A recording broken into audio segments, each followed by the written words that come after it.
Should we kick off with Superman chat? What do you reckon? No, I have a bigger concern. You have a bigger concern? Oh. Yeah. All right, go on. What is it? Concern? Did you know that Friends Per Second, the podcast, is Us. listed everywhere? You know, we're out there. Yeah, we are. We're listed. We have an official IMDb listing. No We are a way. podcast series on Hey. IMDb. Also, guess what our rating out of 10 is on IMDb? Oh no. Oh, 7.6. It's a 7.4 out of 10. Who did that? Ooh, wow. Who is responsible for this? And why? Like, why go all the way to IMDb and trash talk us over there? No way. Way to kick us when we're down. Oh my IMDb. God. Okay, so what is this, like user reviews, or is this like people who are in the academy and some shit? Like what is this? Like how do these scores happen? It's an old Hollywood executive giving us a 1. There's Look at 11 this. reviews here. But I see it says here be the first to review, right? But then it But I has think all that's these with words. user reviews. What's going on here? Sorry, I just Rigged. like what does this say about me that I go on IMDb and the only thing that the ads are giving me are eggs? Like literal eggs to who Like knows? just purchase. eggs. Vital I'm getting Farms. skincare. So Okay, so listen, if you have an IMDb account, please go there and jack our rating, okay? It's not going to do anything, obviously. It's just literally Let's rig the game. It's literally Yeah, let's we're do mad it. about it at this point. Okay? Someone's Yeah. been putting oh my god, someone's been putting my stuff on there. Wow. yeah, you have an official IMDb. You are Lucy James. Yeah, I but can't like believe this. There's like people have been tracking all the guests we've had. Yeah. that's Shout out to incredible. whoever's doing that. Thank you for doing that. Whoever that Yeah. is, that's incredible. Yeah, actually, that's great because we can actually send this to like companies and be like, hey, listen, look at all the guests we've got over the years. Look at us. Yeah. We're serious people.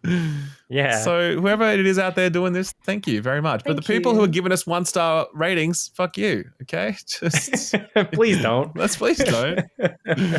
1 star. That's harsh.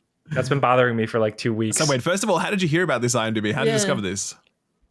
Hey, you Just ever just like Googling Google? yourself? You're just Googling yourself? I mean, I do have to Google myself, but that's because I have visa packets to worry Okay. about. Right, Lucy James crimes. Question mark Reddit?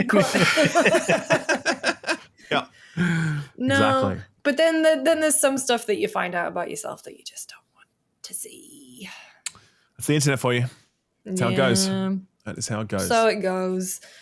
At least our Spotify ratings lovely. Thank you everyone who rates Shout there. out. We really appreciate that. And Appreciate it. iTunes, it's nice. Mm-hmm. This is a video game podcast. We Yes. will get to Superman though. Don't worry, Ralph. The thing is that I feel bad because I babysat for Greg and Jen Miller so that they could go and see Superman. Okay. And Greg actually the night before had a spare ticket Ah, and I didn't go. why? You Because, just said no thank you to Superman. Because. Because I was sleepy. Okay, fair enough.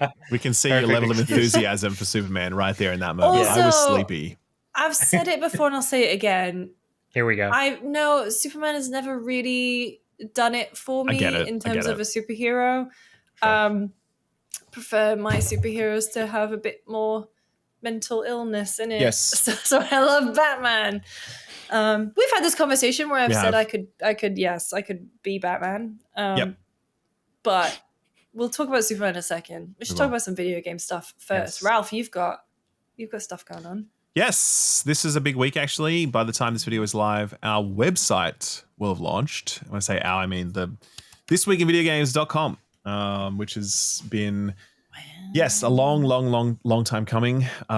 We've been working on it for 18 months now. And Wow. yeah, so I kind of had the idea 2 years ago actually, when I was kind of looking at what's happening to the media landscape, and I'm like, all of that sucks, you know? And what I mean by that is, you know, like the sort of consolidation of websites under massive conglomerates, the way it's also focused on like SEO and algorithm, how hard it is to read a website in the modern era. Like there are some websites, which I won't name Oh yeah. because I love the writers that work at these websites, but like, oh my God, sometimes you just try and click on a link, especially on mobile, and you just can't read the fucking article because of the ads and the pop-ups and whatever. It's just insane, you know? If you're on And- mobile, reader view. What's That's that? how I Is it reader view? Is that okay? Yeah, it just The way strips around it? everything out. It's just Okay, okay. text. Yeah, Okay, I sure. use it on a lot. Fair enough. But that's the thing. We shouldn't have to do that. We should just be able to go to a website and it's good. And like, I'm okay with ads, by the way. Don't get me wrong. Like, there's going to be ads in this episode, for example.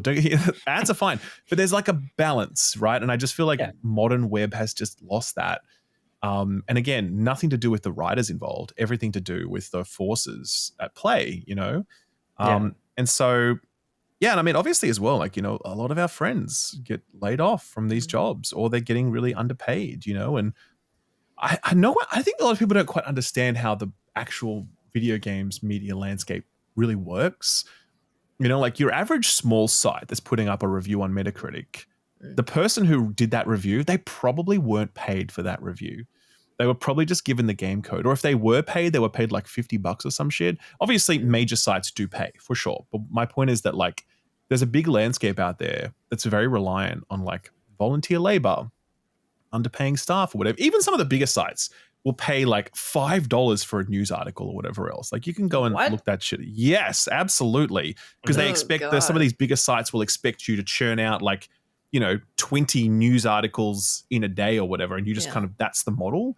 So I think all of that is bad. And I think as well, like I sort of looked at AI coming, a little while ago. And I'm like, well, that's just going to knock over many more websites because right now using AI stuff, you don't actually need to go to the website itself. You can just search what you want and ChatGPT will surface the results. And those sites then don't get the traffic, which means they don't get the ad revenue, which means that the whole thing falls over. Do you know what I mean? So I think the entire model just looked really precarious and bad. And, running the news show as we were, I also was just more interested in doing original reporting because, we're reporting what other people are reporting.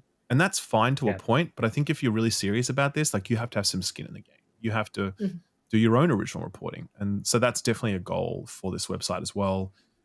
That's why we've hired, we've got 2 people, Ed Tran and Maddie Agnew, who are full-time on it. We definitely have plans to hire more. And that's all about being able to provide original reporting. We will engage freelancers as well and get their pitches. We've also got some columnists on board. We have Nathan Brown, who's a former editor of Edge magazine. Cool. We have Simon Carlis, who runs Game Discover Code newsletter, and that's like the newsletter. It's like the newsletter. Following. Totally. Yeah. It's a very, very respected publication, and he's signed on as a monthly columnist. And also Daniel Robson, who was the editor-in-chief of IGN Japan for nearly a decade. And I didn't know you got Daniel. Yep. He's the best. I love Daniel. So he's going to be providing like on the ground perspective on the games scene in Japan. And, he's certainly someone that knows it back to front. He used to I didn't even know this, but he worked as a community manager for Japan Studio when that existed. Did you know this? Yep. No. Yep. Before he was at IGN, he worked at Japan Studio as a community manager. Crazy. So I will say, just hanging around with Daniel at Summer Game Fest, he introduced me to so many cool people in like a short space because he knows everyone in like the Japanese scene, and it was he's the best. Yep. So the site is now live. We launched it this week as part of the news show. Most of what we upload on the site is free, by the way. The news and the previews and the reviews that we do. There is some stuff obviously behind the paywall, particularly around our op-ed stuff and some of our homepage material. We also have like an ad-free episode of the news show each week. And there's also an additional newsletter, which we're going to be sending out exclusively to paid supporters or whatever. But yeah, the point of the site is just to have a place where you can read about video game news without any ads, any pop-ups, any AI. And the plan is to hire writers and pay them properly and, give them some job security. There is no other investor behind this. There is no conglomerate corporation who's funding it. It's literally just me and my money and, wanting to build something that I think is necessary. And by the way, certainly not suggesting that we're the only site that are doing this. And I definitely shout out the likes of Second Wind, and I absolutely love VGC, and we had Jordan on last week, and there are multiple other sites that I really respect and value and that are doing great work in this space. But I think there aren't enough. You know what I mean? Yeah. And I think the future is only going to be more challenging. And I really wanted to invest. Facing some strong headwinds. Yeah, exactly. Right. As and the boardrooms love just to call it. And I really wanted to invest in this space because I really value like good games coverage. I really do. And that's it. So yeah, this week in videogames.com. I'll leave a link in the description below. And yeah, please do check it out. If it interests you, we'd love it if you could support it. Yeah. So how directly can it be supported? Is it Patreon? Like, what's the main? So yeah, there's no Patreon. It's completely separate from Patreon. This actually started, funnily enough, as kind of like we had a Patreon. We were kind of fussing about and doing different things, right? Mm-hmm. Yeah, like the Skill Up Patreon. Skill Up Patreon, right? Exactly right. Yeah.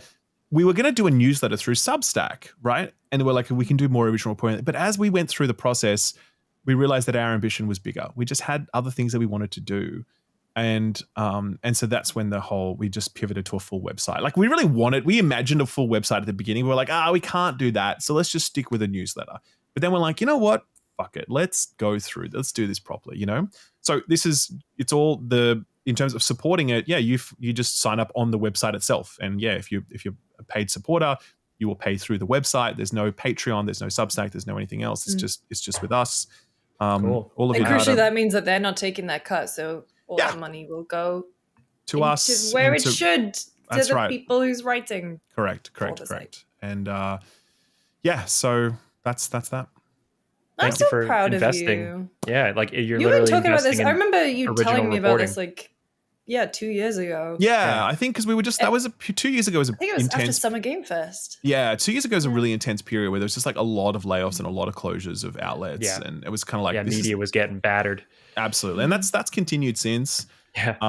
And obviously the news show has continued since, and it just became increasingly more important to me that we could do our own original reporting. It became more important to me that we were investing in this scene. And so then, sort of just like pull the trigger on it. Hired Ed to lead it. He's the editor-in-chief. The editor-in-chief. That's right. And he's been fantastic. Ed's got like 13 years of experience working or covering games. GameSpot. He's a legend. I remember it's so funny because when you were like, what do you make of Ed Tran? Oh, that was crazy. And then I get a message from him being like, what do you make of Ralph? Because like at first, like he was a bit skeptical about this whole idea because like he had a job with Games Hub and it was a successful publication that he had founded and was running, and built, then he was like, I don't know about this. Is this real? Like going to work with a YouTuber to cover video games? That sounds like a bad idea. But eventually managed to convince him to come across. And so he's been working in the background. We've been working together to build this with the intention that he would lead it. My focus will remain on the channel, right? I'm not a journalist. I never consider myself a journalist. And I think some people try and say that sometimes. They're like, you're a games journalist. And I'm like, nah, it's a different thing. Games journalism, I think, is original reporting. And I think there are so few who actually. There's so few who, exactly right. I am ultimately a games critic. That's what I am, and I'm a commentator as well, for sure. But I think the process of like proper journalism is its own thing. It's its own discipline with its own, you train to be a journalist, and it requires a very specific approach. And I'm not that, right? And so, Ed is, Maddie is, and we will hire other people who are. That's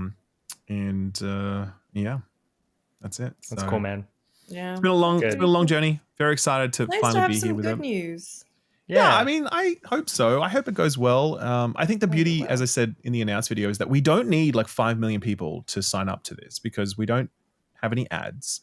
We don't need the ad revenue that comes from that, and that means we don't need to like clickbait our headlines to get things going, and we don't need to worry about. We can cover little obscure stuff that we don't think is going to get many clicks because it's not about servicing 5 million people or hooking in 5 million people. It's about properly servicing a few thousand people. That's the difference. And that's very much the approach that I've taken with the YouTube channel, I think.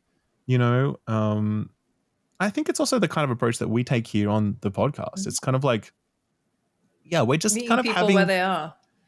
I just think we just have conversations that are interesting to us, and we trust that that's going to be interesting to the people that are watching us. You know what I mean? And that's it. Like, a very good way of. Yeah, but I think if you're going to be like massively successful on YouTube, like you do need to play the game a little bit more. Then I think we are willing to play it. You know, we just like we like interfacing with our own audiences and our own way. And I think that's sort of the same approach we plan to take with the website as well. May it become a destination for people to go to. So that'd be cool. I'd love for it to have a good solid team of, like 6-ish people. I think that's all the people you need to really run a good solid outlet. I'd love to grow it to that over time, and we'd love to have like a permanent on the ground reporter in Japan providing that perspective. And we'd really like it to the plan with this is very long term as well. I'd love for this to exist in 20 years time, and because I certainly plan to be covering games over that length of time. I don't plan to stop anytime soon, so it's nice to imagine that this would grow and find its place in the industry. I'd love that. That's nice. I'm probably going to open up a deli eventually. Hell yes. We'll see how it goes. Absolutely. You sell gabagool. Sell gabagool in Jersey. That's it. I would love I'll that. open a cat sanctuary. Oh, okay. They have those in Japan, in Tokyo. Like the little cat cafes. That's right. I don't think I would do a cafe though, because I worry that they would get stressed out. I would just have like a little cat. Do you reckon they're stressed out in those cafes? They look pretty chill. Some of them are not happy. Oh, okay. Some of them are not happy. I saw some in Japan where it was like otters and ferrets. Oh my god, otters, pigs and stuff, and I was like, nah, that's don't know how not I feel okay. about that. Call me when it's giraffes. All right. Sure. Yeah, absolutely. I've met a giraffe. That sounds weird. They're too tall.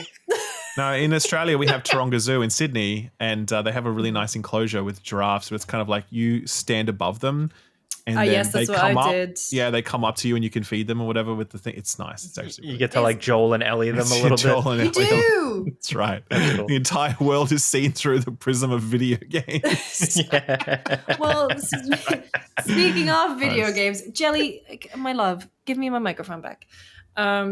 Speaking of video games, wait, hang on. You know what other animals you might see at a zoo? Donkeys? Gorillas, apes. What is he? Who's been playing Donkey Kong? Because I have only me. I watched Kurt play some of it. No, I feel like I just did a lot of talking then, so I feel like we should talk about something else It's not yes, because otherwise it's just been me talking for half an hour straight. So okay, well, I played Eriksholm. Eriksholm is it the Stolen Dream? Yes, that isometric stealth game.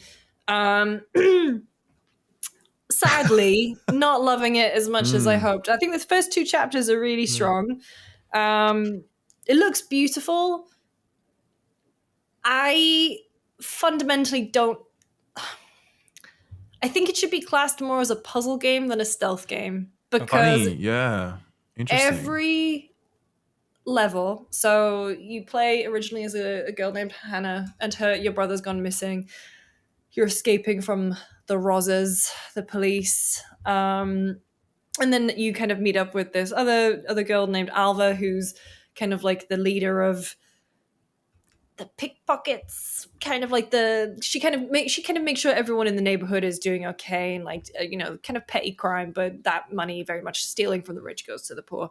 And then there's another guy called Sebastian. So 3 different move sets. So every level is really beautiful. Looks like a dollhouse. Like, it's so picture perfect. You just want to explore every little nook and cranny. You have these 3 characters, and at the very beginning it gives you this tool set. So Alva can throw a rock to distract, or Hannah has a little blow dart to set people to sleep. And so in my mind, I was expecting something a little bit more like a sandbox, where I can approach my targets. Sorry. I'm just laughing when you're like, she can throw a rock, and Jake's like, classic.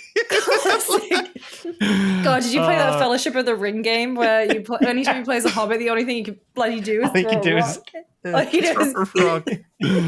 Anyway, sorry, Lucy, go on, so please. It has all these tools, and I was like, oh, I feel like I can really explore and combine these abilities in a really interesting way. No, you can't. So For example, here's a perfect example of why this game does not encourage you to experiment. Sometimes when you throw a rock, a guard will turn around. Mm. And that's great because then you can run around behind him. Sometimes you throw a rock and he doesn't turn around. Okay. It's kind of like real life. Yeah, but it's like, hey, this is a stealth game. If I create a distraction noise, I would expect you to go and investigate it. And sometimes they do, and sometimes they don't.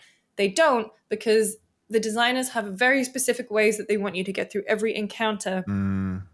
And that then creates friction between me as the player and what the game wants for me to do. And I will say in its favor, checkpointing is very generous. Okay. However, insta-fail stealth.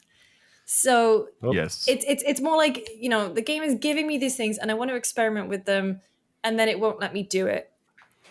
And then, okay, fine, it rewards me, quote unquote, with a very quick checkpoint. It's just not kind of what I wanted. And so that's why I would say it would class it more as a puzzle game than a stealth game.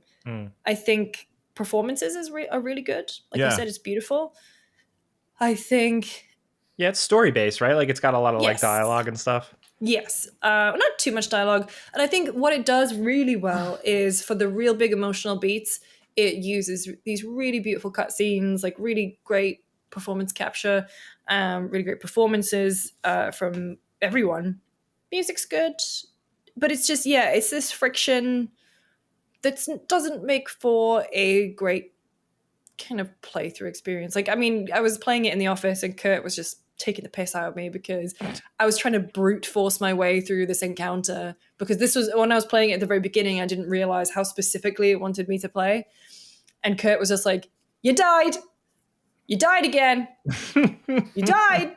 And then backseat driver. Yeah. And I was like, well, first of all, I didn't die. I just got spotted. Thank you. I mean, although later on, there are people with guns and you do die. You can die. So you have mentioned this game, like we've talked about it in person or you've brought it up here. Like what put it on your radar? Like is it the people who worked on it or something? Or was it Next Fest? How did I find it? Honestly, I might have just gotten an email.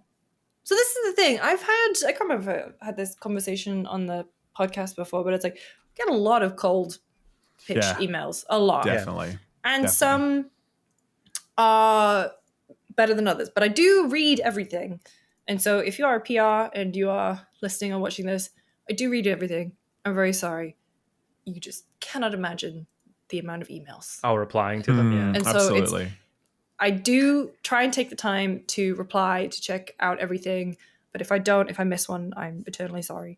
But this one, I think it was the fact that it was like, hey, stealth game. That's what piqued my interest. Yeah. And then Ralph, you and I talked about it when I played the demo because it had been on your radar and you'd spoken with the devs. And so I can't remember. I should start keeping track of stuff like that, like where I find things. Because I just saw this because I just saw it reveal like a trailer or whatever, and I was like, whoa, that looks really nice. And then I also did get an email from the PR attached to it, and I was like, yeah, too. And I actually did a behind like closed doors briefing with the developer. They kind of walked me through the game. And the visual aesthetic looked super nice, and obviously their focus on performance capture, like the storytelling aspect was super strong.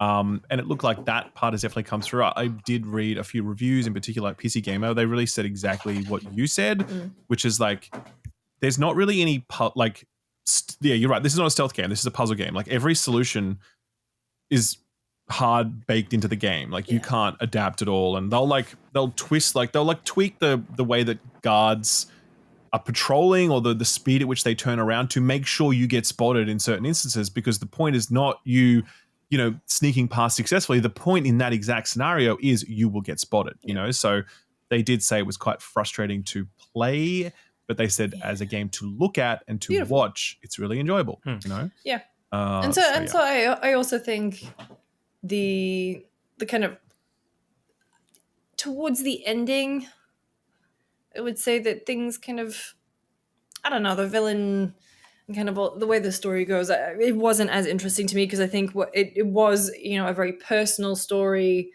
and then it's just like it felt too big. I guess maybe it didn't feel particularly earned to me. Yeah, I was more attached to the emotional connection that's kind of established at the very beginning. And so kind of sometimes I was just a bit like, oh, okay, yeah, next, what's the next bit? What's the next bit? But it was a good like variety of environments and stuff too. It did kind of feel like that world could exist in terms of, and it's, inspired by, like 1900s, no. 19th century. There we go. 19th century. Sweden? Yes. Yes, Sweden. Yes. Yep. So no, it's kind of it's a shame. It's a bit uneven. Yeah. So do you recommend it? Do you still recommend it for certain types of people, or are you kind of like, eh? I recommend it if you know what you are getting from it. Okay. I think if you go in like me, and that's the thing where it's my, I don't know, it does say stealth game, so hey, my opinion of it is going to be set one. Right, but you were probably expecting some sort of like isometric sandbox stealth clicking experience. Yeah. And so I think if you are way more aware of just how rigid the game is in terms of what it does and does not let you do, I think you will have probably a better time. And if you approach it as a puzzle game rather than approaching it as something where you're going to have a little bit more flexibility. But overall, I mean, I think whatever their next game will be, I think they've got a lot of really cool stuff that they've absolutely nailed in this one, and I would love to see what they do next. All right. So that was Eriksholm, The Stolen Dream. All right. And you know what else stole someone's dream? Oh. Death Stranding? Yeah. Did it? I mean, look, I don't stolen's a strong word. I don't know. I'm actually really interested because Jake and I did speak about this last episode when Jordan was on. Because Jordan was like, this game is the best game ever. And you were like, this game is the best game ever. And I was like, I don't know about this game. I think it's very good. I don't think it's Okay. I don't think it's the No, best. for sure.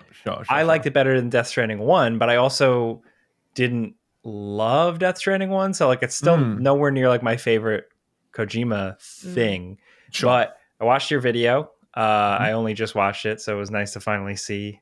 Yeah, yours only actually came out a couple days ago. That's why it's fresh. Yeah, it was quite late. Yeah, because actually I noticed the tide changed because like my videos were pretty positive and everybody was like, hey, cool. Yeah, that is cool. And then your video came out and then all of a sudden I get a bunch of comments that are like, fuck you. This is the worst game I've ever played. And they use all your talking points. And I'm like, come on. This is why like, I hate this guy. He's a cultural commentator. No. To be fair, other people were saying similar things before I was saying them. That's for sure. I was not, I was definitely not the first out the gate with like, hey, maybe this is too easy. That was definitely pervasive. No, absolutely. And I agree with that. It's interesting too, because you are very, I guess the word is like persuasive in your, how you construct your arguments and everything and your delivery.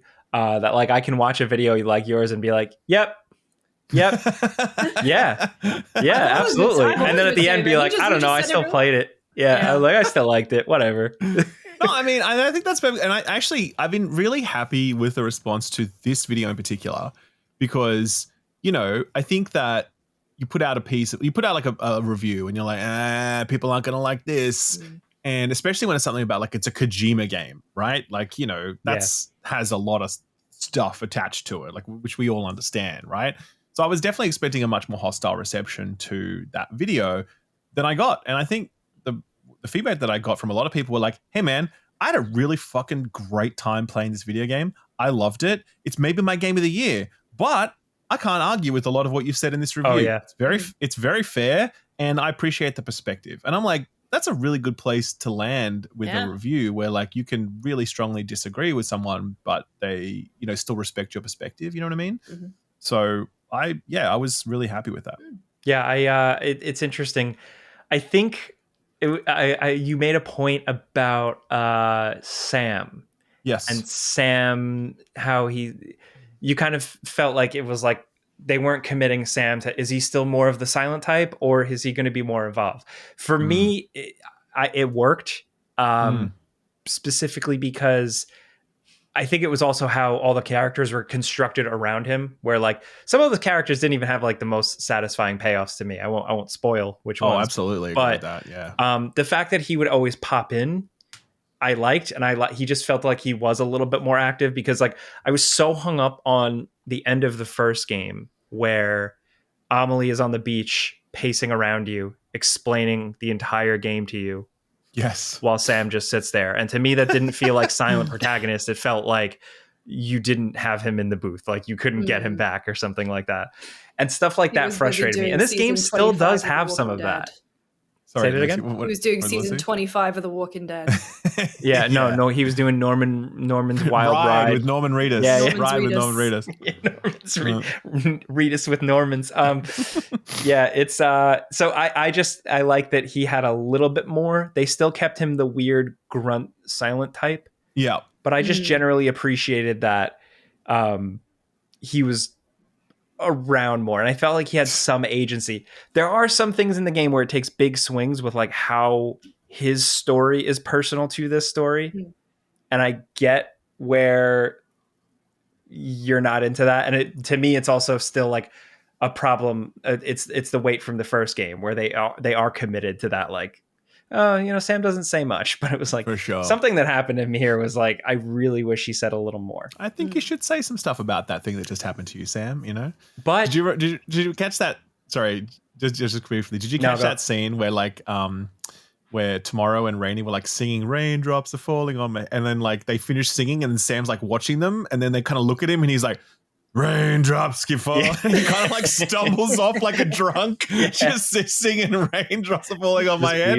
So like, what is going on here?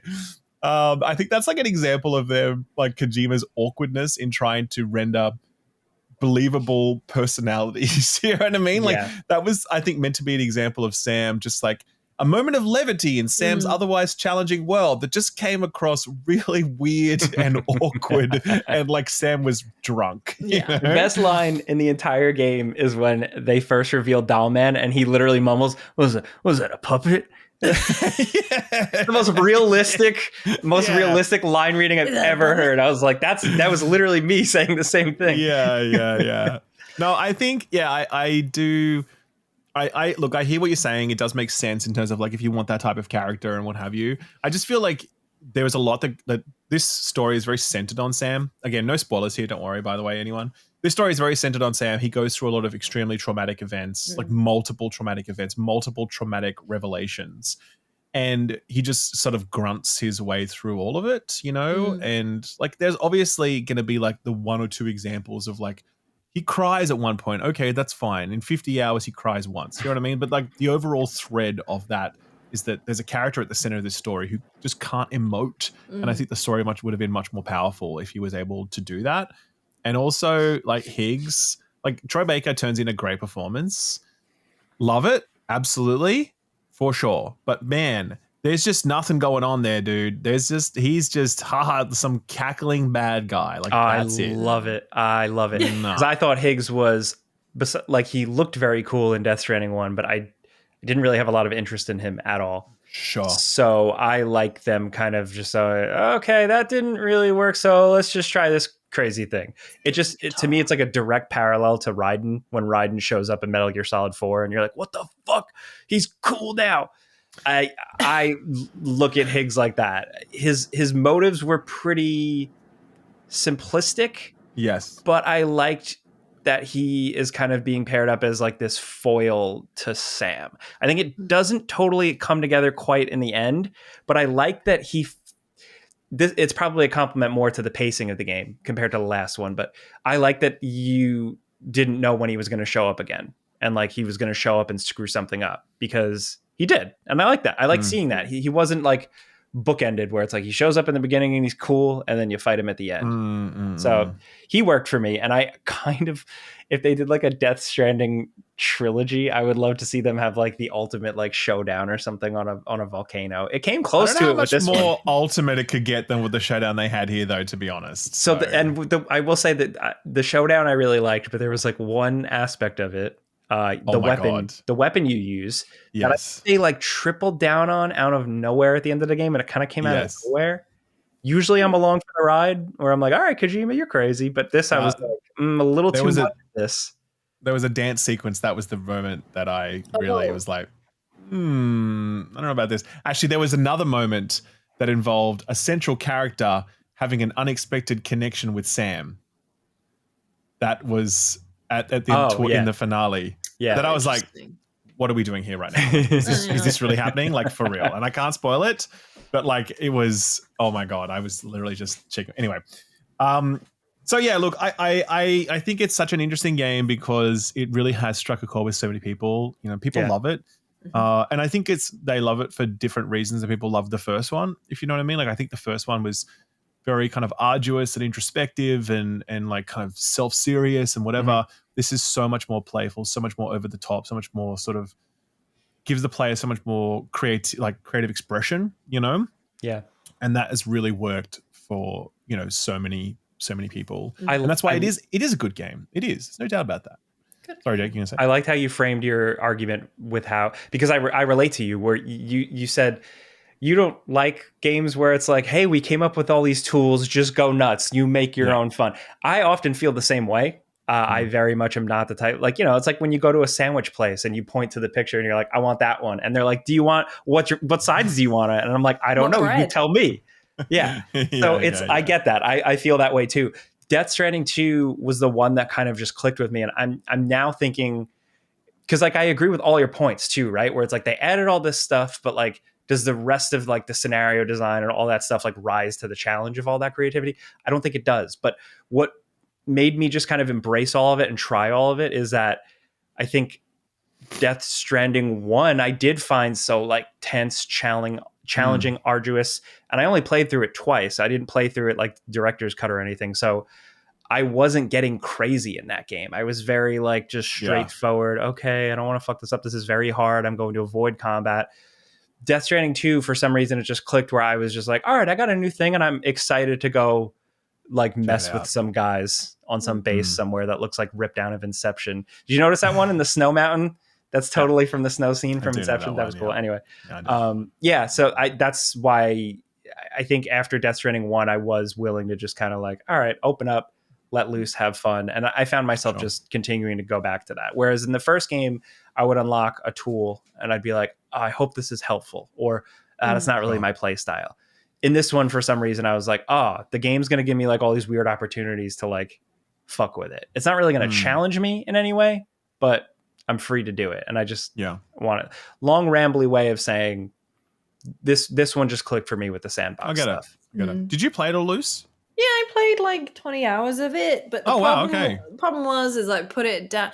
It's one of those games that when I am playing it and I am in the motions of playing it, I just lock in and I just want to get from A to B and I just want to do my thing and just like go through it and I really enjoy it. I get the satisfaction. I agree that this one is much easier because at no point did I make a delivery that was less than S rank. Ever damaged. You have to like stomp on your cargo purposefully to like get an A rank. You know what I mean? But at the same time, when I wasn't playing it, I wasn't thinking about it, and that meant that I never went back to it. It wasn't pulling me through enough. I get sadly. So I might get back to it. Probably not. There's other stuff on docket that I want to play. I've got a bunch of Next Fest demos that I'm still getting through. And so, I liked the first one, but it wasn't, like my favorite game of all time sort of thing. I did like this one. Yeah, I like it. It's just the problem. It's the put down problem. Yeah, no, that makes sense. I look at like the director's cut for the first game, and that was like added all these new tools and that gave the player a lot more freedom and creativity. I would love there to be a director's cut of Death Stranding 2 that goes the exact opposite direction, where they really curate the scenario design and they rejig the item economy so that stuff comes much later and like the truck is so much less useful. And like, I just think it would be such an interesting task for him to invert that and actually apply like, oh, you want it to be hard? Take this, motherfucker. You know what I mean? And just wreck our lives with just the hardest shit we've ever. That would be sick. I would love that because I don't know. what would you add with the director's cut with this that's not already in there? Like, there's so much shit already in this package. I would honestly add like way more vehicle types, because I halfway through I was like, well, I'm gonna be in a vehicle so much. All I have is this ugly square one. That's it. It doesn't do anything. Like, Cybertruck. Just lean into being a vehicle game. I think it's interesting that it's just interesting because like it is some of the things that frustrate me, where it's like, all right, you guys worked on this game for so long and like you overthought so many things, but you never thought to be like, oh, hey, sure are driving in a straight line for a really long time. How else can we engage the player? I know, and there wasn't really anything. No, there definitely wasn't. Except for there's one time when some sick ass motorcycles appear out of nowhere. Did you get this? Oh, dude. Yeah. Oh, it was and it becomes Tron Legacy. Yeah. It's so good. But it literally is like a little 30-second thing that happens and then it's over. And so that's like there is a side delivery. There is a side delivery that actually leads to this whole big long sequence version of that. So I had actually experienced like a way cooler and actually pretty challenging version of it. Oh, okay. During a lengthy like a weirdly lengthy story heavy side mission. Right, So then when it showed up later in the game, I was like, we're doing this again. Yeah. Hell yeah. Cue Daft Punk, D-Res. And then one day I got in. Yeah, it's an interesting one because I think I don't know how Ralph, like you're a Kojima glazer. Respectfully, as if you aren't. Yeah, no, yeah, we are. like, hold up. I'm looking at my memorabilia case right here. I was gonna say we've seen your Metal Gear shrine collection. So it's interesting. Like this is the second game now where I'm like, there needs to be some. It's dangerous to say this. Like I'm not a creative, but there needs to be some reining in. I think. I just feel like after the first Zone of the Enders, because the second one, you think, yeah, sure, of course, and then now Death Stranding, I'm like, I think things get a little out of. I don't see it that way. Out of control, but yeah, no, I don't quite put it that way. I would say like it's channeling. Right? Yeah, I don't think Kojima needs to be reined in. I think he needs to be channeled. And I think I made the point in my video of like his writing is the biggest thing. But like you've got all this creativity, all these ideas. It's brilliant. Like the world building is so fucking cool. Whatever. You just need someone who can like make that into a good script that actually works. Yeah. And apparently Kojima does have some writing buddies, like there's in some co-writers that work on his stuff with him at Kojima Productions. No disrespect to them, but like they're not doing the necessary work of reining him in. Like there needs to be some other people in the mix that can actually really challenge him. Because like I do think that I don't want to see less Kojima in his work. No. Because that is what makes it so great. Yeah. But I do want that to be more smartly deployed. Because I think if you combined him with like an S-tier scriptwriter, oh my God, like Tony Gilroy or whatever from Andor. Imagine him writing the Kojima game. Like Jesus Christ, come on, man. I'm getting tears right now just thinking about it. Right. So that sort of thing is how I would frame it. Yeah. Yeah. It's because I think for me, it's like he is like people are going to roll their eyes, but like he is like a tastemaker. He is someone that just reads a million books, listens to a million songs, and watches movies all day, and then with his heart on his sleeve, very much channels that into the things that he makes. So it's like that aspect of him, I feel like needs to be like satellite targeted, like steered in the right direction. Absolutely. It'd be so good. Like if he, that's the point I made in the video as well. Like connections. He's all about like connecting with actors and movie directors and musicians or whatever. Like writers are less like sexy, if you know what I mean. Like writers are not as celebrated as art. Like, do you know what I mean? It's just not as whatever. If I hope he finds some like writing partner, some Hollywood writing talent or whatever, who can really challenge him and like really co-write something with him. That would be just a dream, I think. So can we also talk about how few nominations the Andor cast got for the Emmys and how I haven't even seen the outrageous Emmys. It is. Yeah. I'm fuming right now, but we'll save that for another discussion, I guess. Oh, I'm surprised that Severance got so many. Oh, bro. Severance season 2 fell off, you guys said, right? So bad. That's a shame. Yeah, have we even talked about how bad it was? Did we do a bit on this? Did, yeah. I think we did. Season 2, man. What a bummer. I mean, I'm really glad that Tremel Tillman, Mr. Sure. Milchick, got nominated. He's fantastic in every scene. But Man, Pedro Pascal got a nomination for like 3 episodes of The Last of Us. Diego Luna didn't get a single nomination for 2 seasons of Andor. Bitch, I'm so mad right now. I'm so furious. Can we come up with like an award? Can they give an award to the person that came up with the wedding dance party song that Mon Mothma danced to? What great song. Were you just like watching and being like, is this like one of the best Daft Punk songs I've ever heard right now? So good. That whole scene is so genius. And like I really view it as like a litmus test for people as well. People are like, that scene's so cringe. I'm like, opinion disregarded. Completely ignore anything you ever have to say about anything. Full stop, right? First of all, Mon Mothma with like 3 white wines in her. Dancing around. Cool vibe. The good vibe. 100%. Good vibe. I still need to watch it. Yes, you do, Lucy. Yes, you do. Penguin got 24 nominations. That's nuts. Which one? The Penguin, which I really enjoyed. Oh, wow. Okay. 24 Emmy noms. 24. Wow. Okay. Second for a comic book property after Watchmen. Nice. That Watchmen TV show was so good as well. So fantastic. Well, speaking of writing and stuff, I am very curious to see how this Death Stranding A24 movie turns out. Yeah. Because I think there is room there for collaboration, compromise, creativity, budget constraints, all types of things. That something really cool could come out of that. Because I still really love Death Stranding for... Death Stranding 4? I thought we were talking about Death Stranding 2.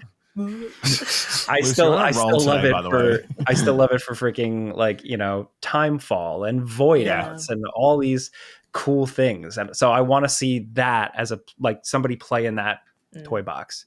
Yeah, agreed. Do you guys have a Death Stranding name? What? You know, Die Hard. Am I like Ralph Man? No, because like I would be Sleepy. Because you know, like Rainy, you know, like mine would be.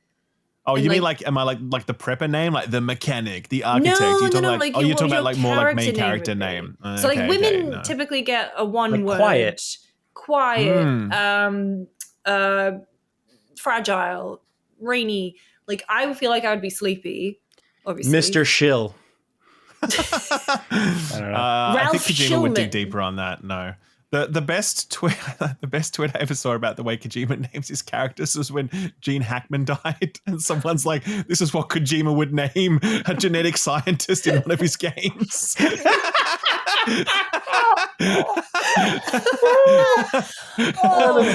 like, oh my god, this person has Kojima's number down cold. An incredible read. God, now this just makes me want to talk about some of the weird twists and reveals that Death Stranding 2 had. Yep. A couple of wild things. Certainly does. Maybe at some point. So that was Death Stranding 2 on the beach. From the beach to the mountain. Because that's not even a phrase. It's not anything, Lucy. It's not anything. know. Look. As she stares into the middle distance, what have I got? Grasping for anything that I can use to pull myself back from the No. We spoke with the co-creative directors of Ghost of Yotei, Nate Fox and Jason Connell, about the upcoming game. So we spoke to them just after the State of Play, the Direct. We got to see a bunch of gameplay of Yotei, and we got to chat to them about it, which we'll roll that interview after a quick word from our sponsor.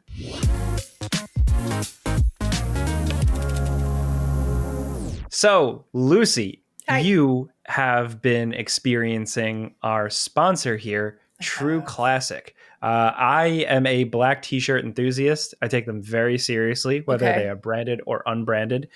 So I've been really interested in True Classic. Mine didn't show up in the mail yet, but like, what's your top level thoughts when you first put one on?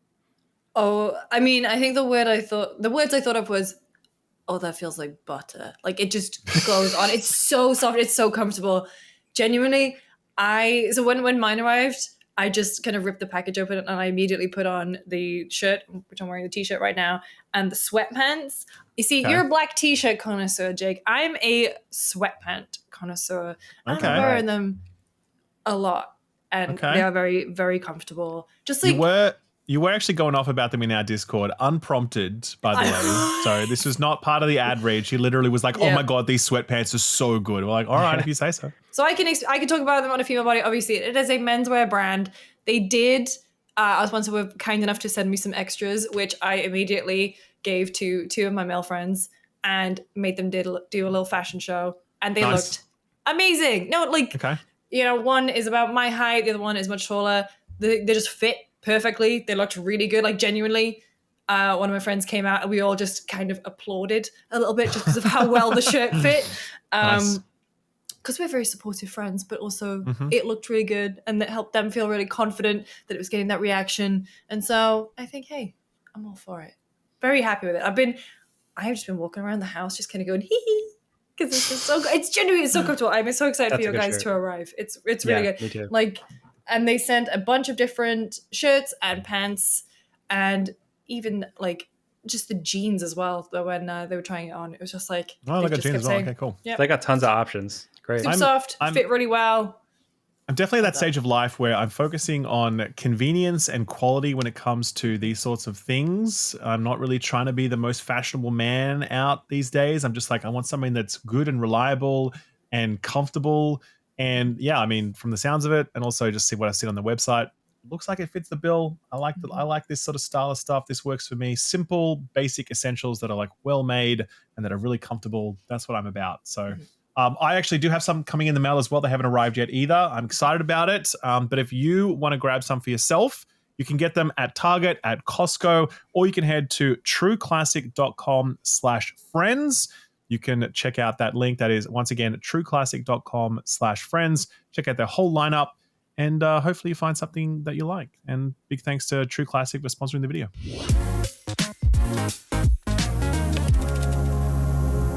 Well, thank you both for joining us. I kind of want to go back a little bit before we jump into Yotei. You launched Ghost of Tsushima during the pandemic. What was it like launching a game back then? And it got so much positive feedback. I mean, what were you hoping to double down on from that experience in that game and bring it into Yotei? Well, certainly launching a game during the pandemic is a bit strange. Lots of things that were strange during that time, but it was quite a bit strange and really, I think, stretched the team to figure out a way to communicate really fastly. It was a bit crazy time, but at the same time, it really I felt like it landed with the community at a time that that worked out really well for us and for Tsushima fans and players that were looking for a cool game at the time. Moving forward, but when we started working on Ghost of Yotei, what would it end up becoming and called Ghost of Yotei, we sort of, Nate and I spent some time kind of really dissecting Ghost of Tsushima and asking ourselves as creatives, like, what do we really want to carry forward? What do we think fans really navigate towards and love? And things like lethal precision in the combat and the samurai cinema sort of film inspired feel to it all.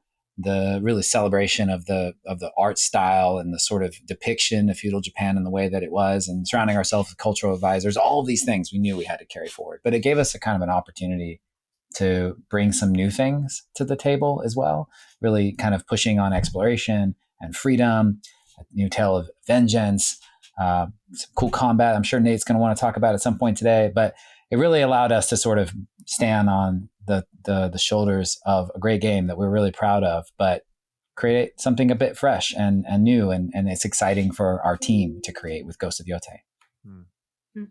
Have you found the creative process easier now that you're post-pandemic? Like, are you guys able to collaborate more freely? Like, how is that? What's the contrast like between developing back then versus developing now? Well, since the pandemic, we've become a studio where about half the team is in the office, which I am right now, and then half the team is remote. Like Jason is actually in California. I'm convinced Jason is a real human being, but my experience with him is that he is mainly an entity on a screen. Nice. And it's the new normal. It's actually pretty nice because you get to work with excellent talent all over the place, not just in the town that you have the studio. It's really made the team stronger, and Yotei is a reflection of that new team dynamic. So you guys did talk about, taking the best aspects of the first game and doubling down on that. But was there anything essentially negative feedback you received, or something that you guys just wanted a second take at that you aimed at doing with this game?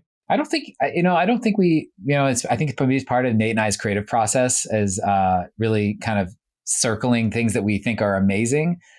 And then how do we double down on that? But I will say that, open world games are super hard to make. And, having repetitive world, which, I know in some people that played Tsushima is like, oh, I'm doing the same thing over and over again or whatever. That's certainly part of, as creators, something you want to kind of pull away from and try to create fresh experiences as you go through this massive open world. So when we designed the open world, one, we design it with a lot of freedom in mind. So it feels like you're not told exactly where to go, that if you want to be a rabbit run GP player where you just want to do the story, great, that's there for you.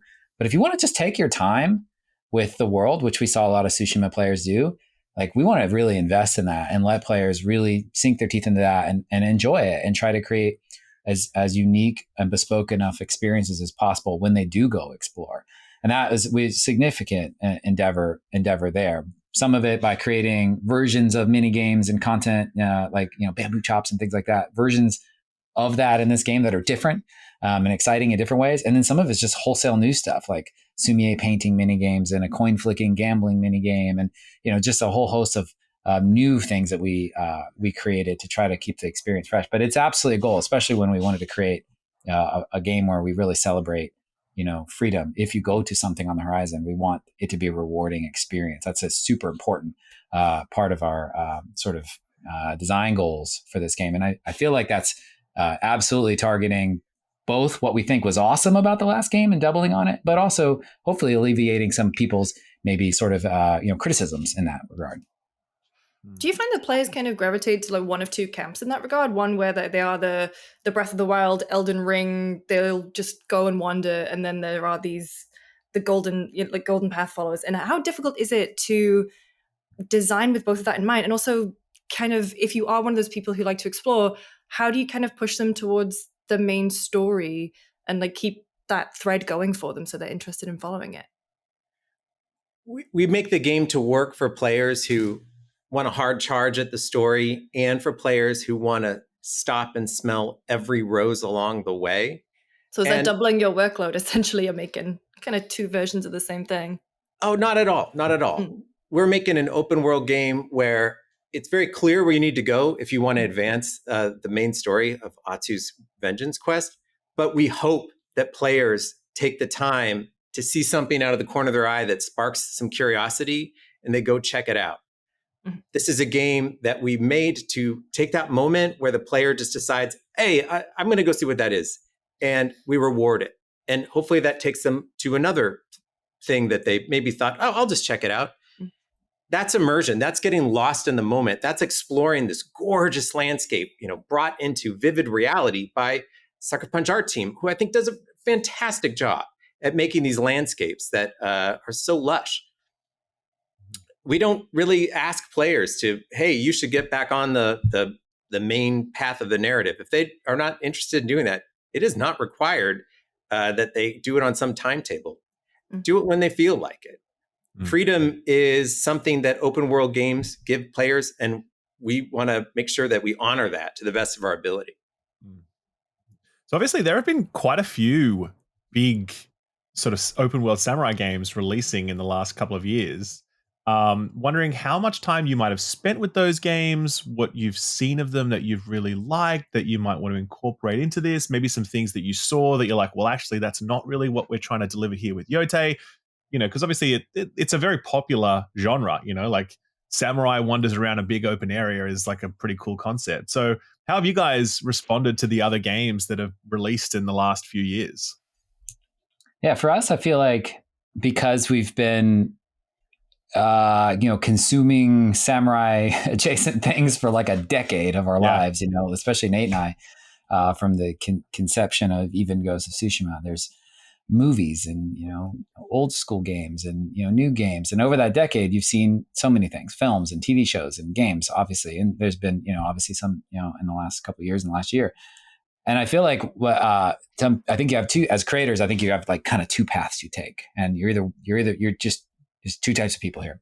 There's people that I think get really like worried and like, oh my God, like might be a feature that overlapped here. And like, oh, I can't, why this show has an overlapping thing here. And then I think that there's this other side, which is I think more like Nate and I, which is like, hey, this is how to healthy. This is sort of a showing we get to be consumers of more games and films in the genre. And this is just a celebration of something that we quite love a lot. Now we can't really have much impact on exactly what they make, but we can certainly focus on what we think is really great about our game. Yeah. And if there's something horrendous about one of them, then great, we would maybe take lessons from that. But that's not the case in most things. Most of these films, games, movies all have something that's really inspiring. Yeah. And so for us, it's really about just consuming it all as a whole, focusing on the creative that we want, which is this vengeance tale inside of this vast landscape, which is not something that's depicted very often. Ezo, Hokkaido, it's not a place that people normally go. So we knew we had like a fresh sort of place for people to experience that really would leverage our art team. So we felt really excited while also getting to be kind of fans and consumers of these other medias too. So there's not a lot of mix, but it does feel like there's a lot over the last year or so. But to us, it really feels quite, get to be consumers and fans while also making our thing. And do you think there's like because obviously there is quite a few of those games. What would you say is the thing that really sets the Ghost of Tsushima, Ghost of Yotei series apart from those other entries or those other spins on it? Like, what do you think is the quintessential element or aspect of Sucker Punch Samurai game? I think Nate and I might have different ones, but I think it's really the film inspired sort of poetic sort of film inspiration, diegetic game design, things like Wind. Really try to keep you in the game world. And certainly the art style for Ghost, I think, is something that is, pretty distinct. It's not just a photorealism button. Like there's a style there that's photorealism adjacent. I would say that it's inspired by these classic samurai films. That is a North Star that keeps us moving forward. And in Ghost of Yotei, there is a bit of a wrinkle in that because the game's set on the edge of Japan where it's a lawless wilderness and there are a lot of sellswords up there at the time. So the place is extremely dangerous and it is a vast, beautiful landscape. So what we've done is we've taken some inspiration to kind of make that sense of this wilderness come alive by putting in some Wild West film tropes that actually were part of the idea exchange back in the day between John Ford and Akira Kurosawa. You'll see there's a lot of overlap between those old Westerns and samurai movies. And we did that because it makes you feel more like this is kind of a wild territory. And it brings a lot of identity to Ghost of Yotei because that is a fresh take. Yeah, definitely. As I was watching the direct, that was one of the things I was most excited about. And I was curious actually, because there's the Yotei 6, and that kind of naturally lends itself to a very freeform structure with how you might approach that. Is there a set order in which you have to tackle those targets, or is it a case of you can tackle them however you please and they're all spread out across the map in different regions? So this is a great question. We care a lot about making a story, and in order to have a good character-driven, heartfelt story that hopefully might make people cry, like we want people to feel something, is you got to have a beginning, you got to have a middle, you got to have some structure. So this is not a game where you can go after all 6 in any order in the way that you want. No, like we don't want to. That's not what we're trying to achieve. But at the same, because we want that story structure. But at the same time, there is elements that, because we're trying to provide more freedom, it is definitely the most sort of open and more freedom-driven game we've ever created. And that way, it's like, especially in the first, that first third of the game, there's a lot of options in which way that you might go after the first couple. And it's not just narratively motivated. And we show this in the state of play. If you look, it's people play different styles. If you want to play like a ninja, there is a place to go that might pull you up there. The kitsune and the ninja in the snowy north, like that is an area you might go first to get some cool skills in that regard, or to track down the kitsune. As we also showed the oni. You can go there. You can also kind of leave that area and go to the ninja area. So it's not like you're locked in and you can only go do that one. There's a little bit of kind of back and forth. So there is some freedom in the way that you approach some of it, but there's some structure there because we care so much about that story and that character-driven narrative. One of the things that. that really interested me from the direct was being able to go back into Atsu's past at kind of the touch of a button. Where did that mechanic come from? How difficult was it to implement? So as Jason was saying, we really, really care about making the story come to life. And we're making an interactive narrative. So if we want you to feel Atsu's heartache, you really need to play as young Atsu living her life on this kind of homestead out in the wilderness. So in some areas of the game where she has a lot of strong memories, you can decide to just pop back into the memory and play as her younger self, getting to know the characters that she loved and kind of tasks that she would do, the way she would play in the fields. And we do this so you understand what she lost. The cool thing about that feature is that the player can hit the button as much as they want, going back and forward and back and forward and back and forward. And in doing that, they can see what time has done to these places, how things have changed, how kind of warm her homestead and well constructed it was in her youth, and how it looks as an adult, where weather and time have kind of wrecked it a little bit. And you can see that she has roots in this place. From a technical standpoint, that looks like magic to us. How long did that take to implement? Like, how do you even start doing something like that? Well, it's definitely magic to us too. We have amazing rendering teams and actually the effects artists. It's one of the first features we worked on. So we actually spent a lot of time trying to understand, because we knew that for all the reasons that Nate just said, it is such a great way, especially if freedom is our goal. You can press it, in those areas anywhere you want. It's not like you just go to the mission start and then you can press it. Like you can run around and press it, and that freedom to be able to explore her past in those areas, it's exciting. So we tried to do it first. So we had a lot of time to be able to get it right. The rendering people, the engineers, our artists, they have to make two places twice. I'm sure they love us for that. But it really does work and make you feel, frankly, when you see how warm it is in the past, and then you see how bit lonely it is, you kind of understand why she's doing what she's doing.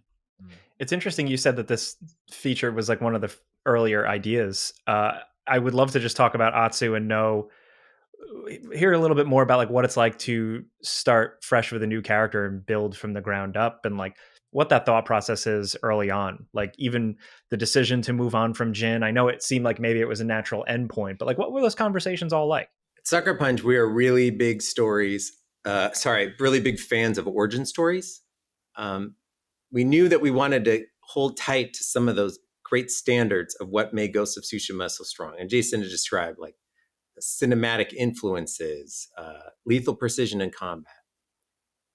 We're going to hold on tight to those. But saying, hey, let's make a new hero who has a new beginning point where there's something wrong, right? Where they're a little bit broken.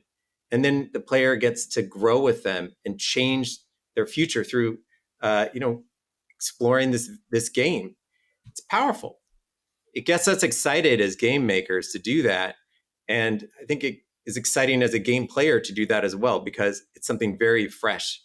First game was obviously really well received, in particular by Japanese players, because they felt that obviously like it was, you respect the culture, you've done your homework. How had things changed going into Yotei? Were you working with the same cultural advisors? Was it a little bit of an easier sell because you'd already proven yourself with the first game? And what were the kind of crucial things, because I know you get to visit, which very envious of, what kind of crucial things did you get from your visit to Hokkaido that managed to make them way into the game?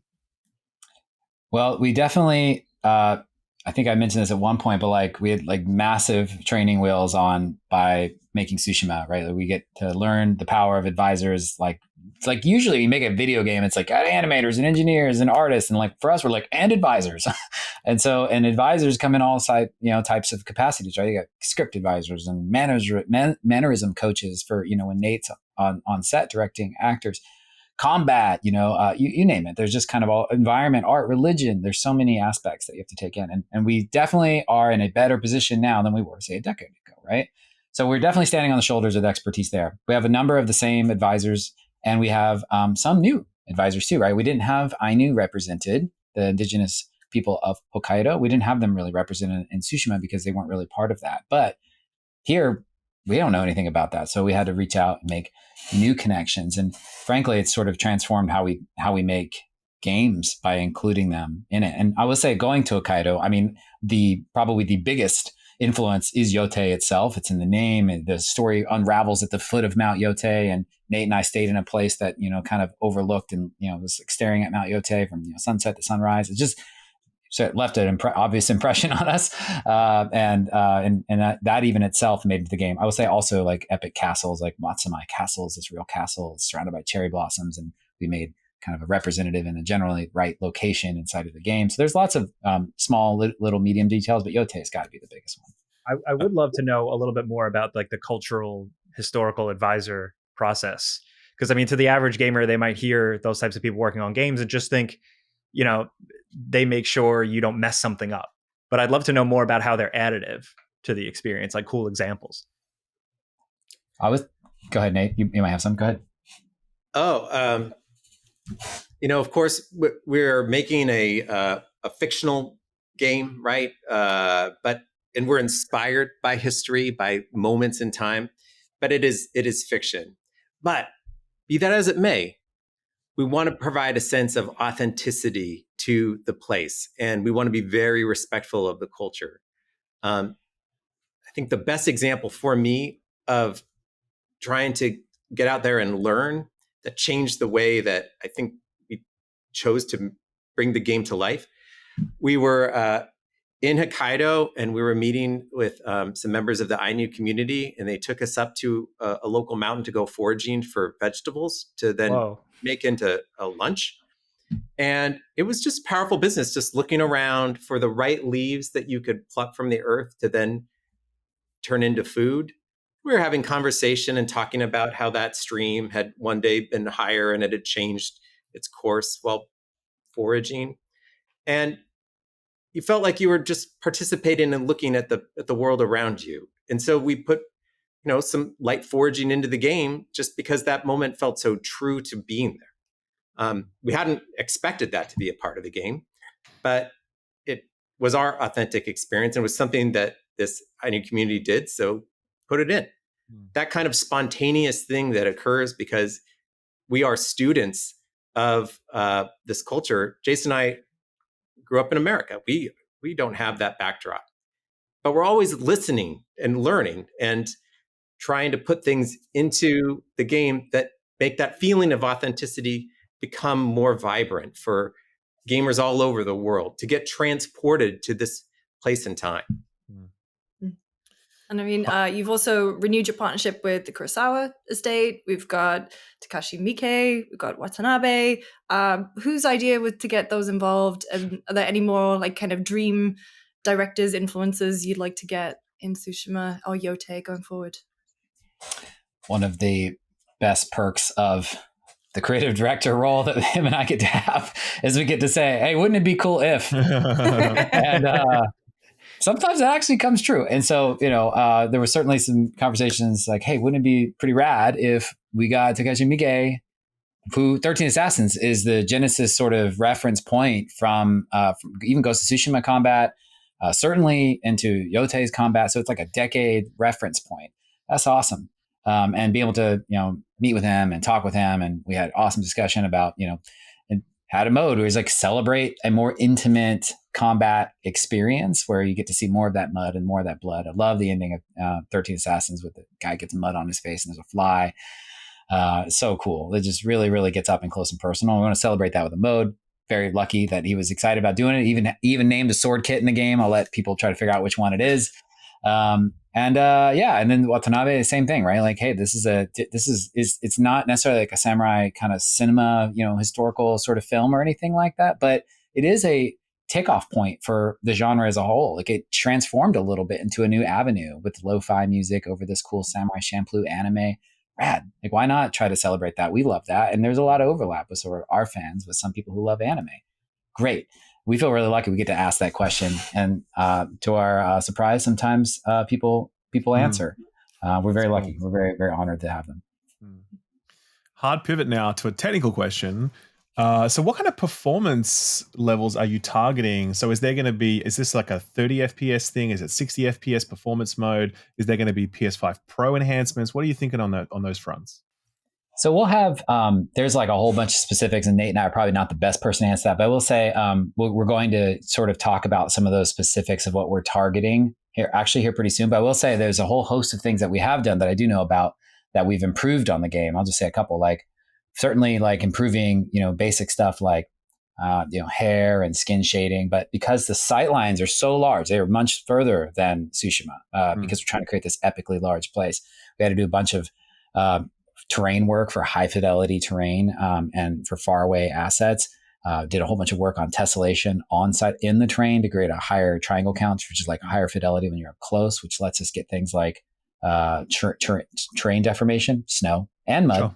We have a lot of snow. We didn't have any real deformation last time. It wasn't significant. And this time there's like deep snow. You can swing a sword around it. You can see it go through there. You can horse, you walk through it. All of those things we've kind of, and certainly the memory feature, being able to sort of go back in our memories on a flip of a switch, hitting a button, and it just loads a whole new set. That's something we couldn't have been able to do without PS5. So we're going to talk more about the specific targets and all of that, and kind of reveal everything regarding the base and the Pro in the near future. Okay. Speaking of technical talk, I had a weird specific love affair with the healing animation from the first game. It was just so cool. Can you guys talk? Is the healing animation the same? Did you change it up? How do you approach weird little quirks like that? I'm happy to tell you that the healing animation is in fact the same. And it's still badass. Well, it's like this weird thing. It's this weird thing where you're hurt in a fight, and how do you heal yourself? By like getting mad, getting more angry, and then your health bar goes up. It was in fact inspired by. Have you seen the movie? A little indie film called The Force Awakens. I knew it. I knew it. I knew it was this. I knew it. You nailed it. You got it exactly. And we thought, well, okay, that's how you get better in the middle of a fight. You just hit yourself a bunch, and it works. Nice. Excellent. Nice. No further questions. I was going to say that's the FPS exclusive. One more final question before we have to let you go. You're the big Sony game coming up. We're a couple months out from launch. How are you all feeling? Especially after the direct, showing off more gameplay. How are you feeling? I mean, I know for me, this is it's like there's two really exciting times in making a game. It's the blue sky first, like 6 months when it's, in a lot of cases, it's Nate, myself, and a very small group of people like that. Like there's a year of just like super fun, just like what if. And then it's like a couple of years of just trying to pay off a bunch of crazy crap you said in the first year. and then at the very end, the last 6 months is super fun. Everybody's like working really hard. They know what they need to do to make the game. We're testing it. We're putting it out there. We're getting feedback. We're improving it. And it is so awesome to be able to get to a spot where you can throw 20 minutes of details about a game and do it with confidence and excitement that you have an awesome game, best game we've ever made, best game I've ever been a part of, ready for people to play in a very short amount of time, October 2nd. So to me, it's really one of the most exciting parts of making a game is just seeing it all to come together. The team's really excited, get to be all geeky about all the cool stuff that's coming. We have more stuff coming. So it's a really fun time. I'm pumped. And Nate? Jason's absolutely right. It's exciting when you start, but it is even better when the game starts clicking together and every day you get to play it and you see something new that just blows your mind because the quality just starts stacking up and you get so excited by what somebody else is doing that you say, oh man, I got to do an even better job today. And it becomes this really positive spiral.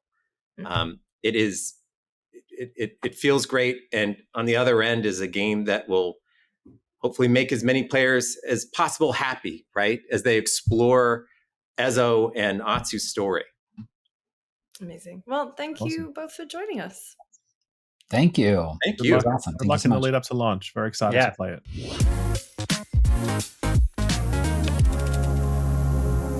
This video brought to you by friend of the channel, Raycon, sponsor for many years now. We do appreciate their support. Raycon earbuds, you would have no doubt seen them many times across the intertubes. They are prolific.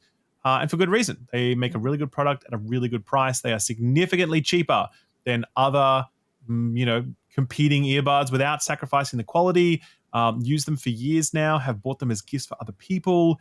Definitely stand by them. I used them back when they had their old model, and then they updated them a little while ago with the new everyday earbuds, which have a whole bunch of new features. Right, Jake? Oh, absolutely. That's the thing. You pay a good, reasonable price. You don't sacrifice features. You're getting a 32-hour battery life with this cool, handy-dandy charging carrying case, quick charge functionality, multi-point connectivity, some active noise cancellation, which is a big deal. Like those are for like high-end earbuds. Yeah. And they come in a bunch of different colors so they can suit your aesthetic. I obviously dress in a lot of blacks and grays and whites. So the black pair is what I usually wear. But if you are a little bit more adventurous than me, then there will be a color to suit your style. And Plus, they also have color cases for your cases. So that you buy like a blue pair of earbuds or whatever. But then you can also get, that little case that holds it on the outside. It's got kind of rubber and grippy. It's a very different color if you just kind of want to mix it up. Express yourself. I personally use the bright yellow one because it makes it very easy to spot around my house so I don't lose them. And I find them very comfortable. They do stay in my ears where other competing earbud brands do not. And because they're really reasonably priced, I have a few different pairs of them. I keep one like by my bedside. I keep one in my gym bag. And they're just a really good overall product, really great value for money. And so we've been very happy to have their support for so long. If you want to check out a pair of Raycons for yourself, you can go to buyraycon.com/friends to get 15% off your order. That is buyraycon.com/friends for 15% off. We really do appreciate all the help that they give us. One of our longest running partners, actually. So big shout out to them. If you are in the market for a pair of earbuds for yourself, please do visit buyraycon.com/friends to get that 15% off. And thanks, Raycon, for sponsoring the video.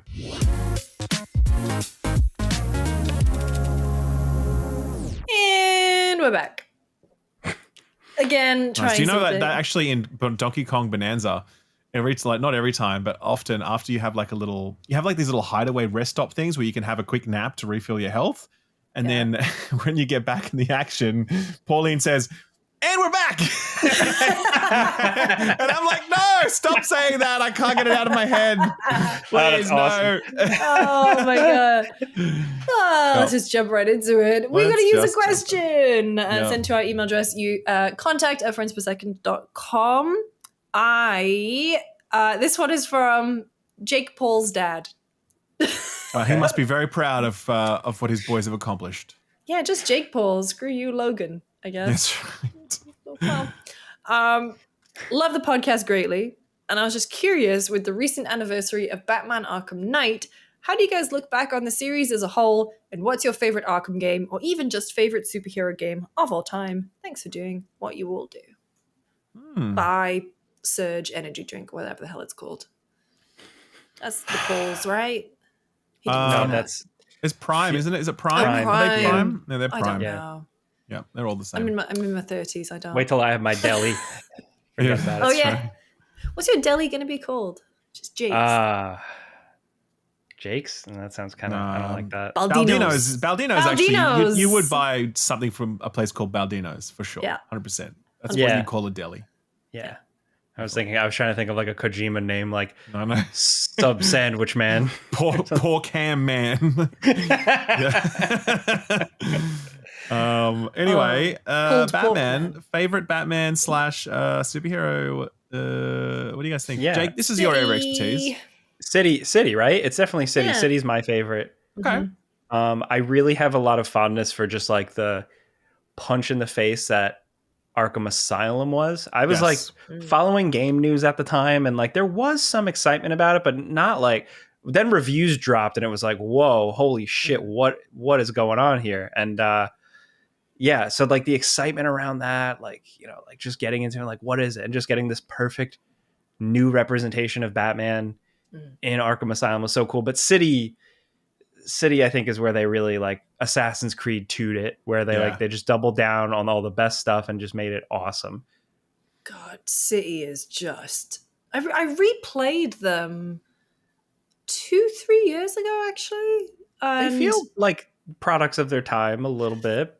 I think Asylum, for sure. I think especially when it gets to the boss fights of Asylum, they are a little bit more formulaic than definitely. I think I remember them being. And I think the croc in the sewers is really frustrating to play through nowadays. But City, even just, they come out swinging with that opening. Feels so good to glide around. That opening, I replay that sometimes just to feel something. Like I literally will just fire that up. Like I have it like on all my devices and just go through that whole sequence up to like when you put the beat down on the penguin. Yes, because what does it say? Was it just when the suit lands on the thing, you just suit up? I think that's what the button prompt is. It's like unbelievable. Just from like the way they frame it all, the music, how the music builds, and how much it's like it just feels like a really good like beef up of the original theme. I just fucking love, but also just like it's so interesting the switch from Asylum to City, right? Where it's the first one was like a really well constructed Metroidvania that's Batman-y. The second game opens it up to a larger environment, but still has those Metroidvania elements. But now you're doing stuff you never imagined you'd do in the first game. Like, that part when like the Joker's on the radio taunting you and then there's snipers everywhere and you're just gliding around choking out snipers that have all the just like it's crazy. But I love how the second game just goes full throttle right to the end, which I think the ending is just a really good ending for a Batman thing. Storytelling, just how it happens and cuts, I think is just like still to this day really, really well done, really effective. You know what? I'm gonna say it. I didn't think the tank stuff in Night was that bad. I think it was fine too. Gets a lot of shit for that. I think it's fine. I think I enjoyed Night as well. Obviously, my personal favorite was actually 1. I just for that knockout factor of being like, what the fuck is this? You know? And I just think the way it sort of constructed this sort of haunted house sort of thing was just, I'm really into that. So I loved it.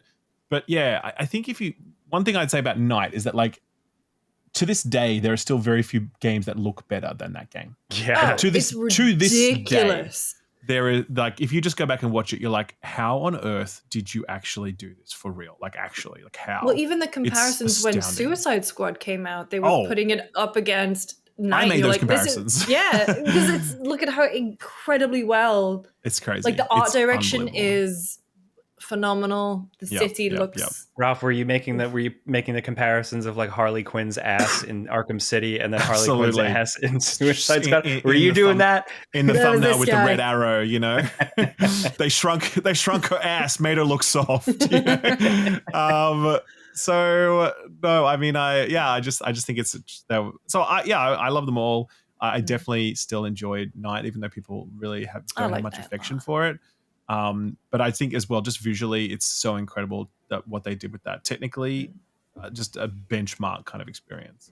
I think my problem was just I didn't like the bat suit in Arkham Knight. I didn't like. Really, you didn't like how it looks a bit more sort of techie and a bit more. Yeah, no, I think I think Injustice 2 did it better. But right. What I also think, like, I gotta give props to Arkham Knight too, because like for all the like huffing and puffing about the like kind of boneheaded Jason Todd twist, I think that game does such great stuff with the Joker. In a way, Arkham Knight, yes. Oh, absolutely agree. Right? Like it's so, and I think people don't bring that up enough, like how it was willing to once again play with Joker Batman stuff and like question a relationship when he's Joker and Batman. It's like, how many times have we done this? But how they handled it and how with the Joker being dead and with it being in Batman's head and really, really good stuff. I agree. So good. Maybe I'll read Fucking love Batman. Great series. Rest in peace, Batman. Rest in peace, Rocksteady. Sounds terrible. They're still alive. They're still making games, but it's obviously a different studio now. It's a real shame. I'm interested because a lot of the key creatives like Sefton Hill and Jamie, like they formed a new studio. It's called like 100 stars or something. Okay. But like they only have 100 people. Okay, that's like, still a lot. By the way, I mean, I only have 100 people, but like that's their thing. It's like they want to get like the best. I was on their website because I was like, what are they up to? Sure. Because it's been a hot Oh, minute. also shout out to Arkham Shadow and Arkham Origins. Both very good, I think. Arkham Origins very overlooked. Yeah. Who developed Arkham Origins again? I'm trying to remember. Montreal. Yeah. Montreal. I went on a studio visit to see that game. Okay, cool. Yeah, nice, and it was nice. very cool getting to go to a Batman studio. Hell yeah. That's crazy. And yeah, Shadow. Awesome. From bats to gorillas. Oh, does that work, and yeah, Lucy? when I do it, I get mugged. I was gonna say. Hang on, I'm trying to think of it. No. Here we go. No new Batman game in 2025. That's bananas. Know what else is? Donkey Kong Bonanza. The fact that you just shit that out, actually pretty impressive. Oh my god. Okay. God bless. I have not been playing Donkey Kong Bonanza. I watched Kurt play some at the office, but other than that, is this have you played it? Is this completed? Is it going to be like a skill up review? Yeah. I'm going to review it. I'm just about to finish it, actually. I'm up to like the last or maybe second last biome area. I am absolutely loving this video game. It is so good. I really enjoyed the preview because I was like, okay, cool. This is fun. I like its gimmick, And obviously it wasn't a gimmick because it was like, it's a very central mechanic.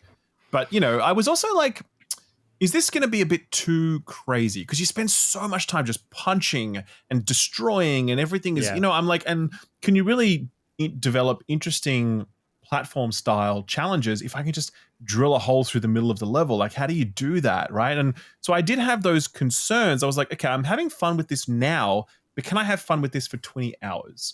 This mechanic is really fun to engage with for a preview, but is it actually going to be kind of game breaking as you get 20 hours deep? Totally. The answer to those questions is absolutely it stays fun, and the mechanic only deepens and becomes more interesting and more rewarding the more time you spend with it. This is definitely an all-timer for Nintendo, for sure. It really is. All-timer? Yeah, it really is, man. Like, I really believe that what they have done here with this destruction model, with the amount of creativity they have crammed into this package, with how inventive it is, with its weird soundtrack that's so weird. Until you experience the soundtrack for yourself, you're not going to quite get it. And at first you're going to be like, what is this? But the more time you spend with it, it just has this very confident quality where it's like, it's not trying to ape the previous soundtracks, but it's trying to do its own thing that's cool and great. And there's a story in there as well, which I really wasn't expecting. And it's not exactly like, it's not fucking whatever. It's not anything, too crazy. Donkey Kong grapples with his past trauma. That's right. Donkey Kong grapples with this relationship. But it is really, really, it's still fun and nice. And, Pauline is really cool and sweet. And I want to ask about Pauline because Kurt at work was saying that Pauline's quite irritating. Because that's weird. She calls out, he thinks that she calls out a bit too much, but like in particular, like, there's a banana, another banana. No, I don't agree with that. It's literally the only time she will ever say that is when you are like 6 feet from a banana, right? It's not like you're at the other side of a level and there's a banana. No. And she also doesn't do that thing where she's like, have you tried digging a hole through the center of the level, Donkey Kong? Like she doesn't do any of that shit. She's just silent until you see a banana. And then she's like, oh, a banana. And then you get it. And then that's it. And the other thing that she does is really cute is like when you are going to have a nap, the first time you build a hideout, because you build these hideouts as you go, right? And they have a little bed where you can have a nap. And so you lie down there and it's time to have a nap and you get some health back. And just as you're drifting off to sleep, Pauline's like, DK, are you awake? And you can tell her to shut the fuck up. Or you can like go, yeah, I'm awake. What do you want? And then she'll be like, oh, I just realized like, the guys here are really slimy and, I hope you don't slip over, DK. All right, well, have a great sleep. Good night. And that was it, right? And she'll do like a spin on that every single time. And I know it sounds dumb, and it is dumb. Don't get me wrong. I thought you said when she was describing the guys as slimy. I was like, oh, no. No. They're literally fighting slime monsters, okay? Right. That's what I'm saying. So my point is that it's just like a nice little interaction between the two of them, Cute. and it's Okay. cute and it's Good nice. kid writing, like charming writing. Yeah, exactly. But look, I just think that look, what do you do with a 3D platform in the modern era? Okay, I think Astrobot was a great example of like how you can make an incredibly tight platformer with great like traversal challenges and tight level design, leveraging IP brilliantly. It looks incredible. It runs flawlessly. It's like what a great game, right? And it's like Nintendo could certainly make another one of those types of games that has, more ideas in it and interesting level design and whatever else. But they really challenge themselves to go, okay, what could we do with the 3D platformer that's never been done before? It's totally different. And the challenge they set for themselves with this was monumental, because it's like, let's just break all the rules associated with 3D platformers. They're all about like very tight, precise level design, where every single thing is placed so carefully and you can't quite make that jump because you haven't got, you know what I mean? Like all of that stuff. That's all gone here. It's literally just drill a hole through a level and just go wherever you like. And the fact that they figured out how to capture the essence of the joy of a 3D platformer and the challenge inherent in 3D platformers, while also allowing you to destroy entire levels. The way they've solved that problem and what that's led them to create is just utterly brilliant. Like it really is, I love it. I really do. Big game design brain. That's the thing. They're going to be studying this in the years to come in terms of like how they've approached the challenge of level design and how they've evolved the 3D platforming formula. It's not a new template for 3D platformers. Don't get me wrong, because your Astrobot game is a distinctly different game from this because of that voxel destruction stuff. Similarly, like Mario Wonder is a 2D platformer, and that's its own format as well. But there is something new within this. Definitely, there is a new quality to what this package is that's never been seen before, and it just has such confidence with the way that it does everything. And it's a Donkey Kong game as well, and it's a whole new spin on Donkey Kong. Like this is Donkey Kong. This is not Donkey Kong 64 2 or whatever, or 3 or whatever. Like this is just its own totally unique thing, rebooting the character, setting up an entirely new trajectory for what he could be in the future.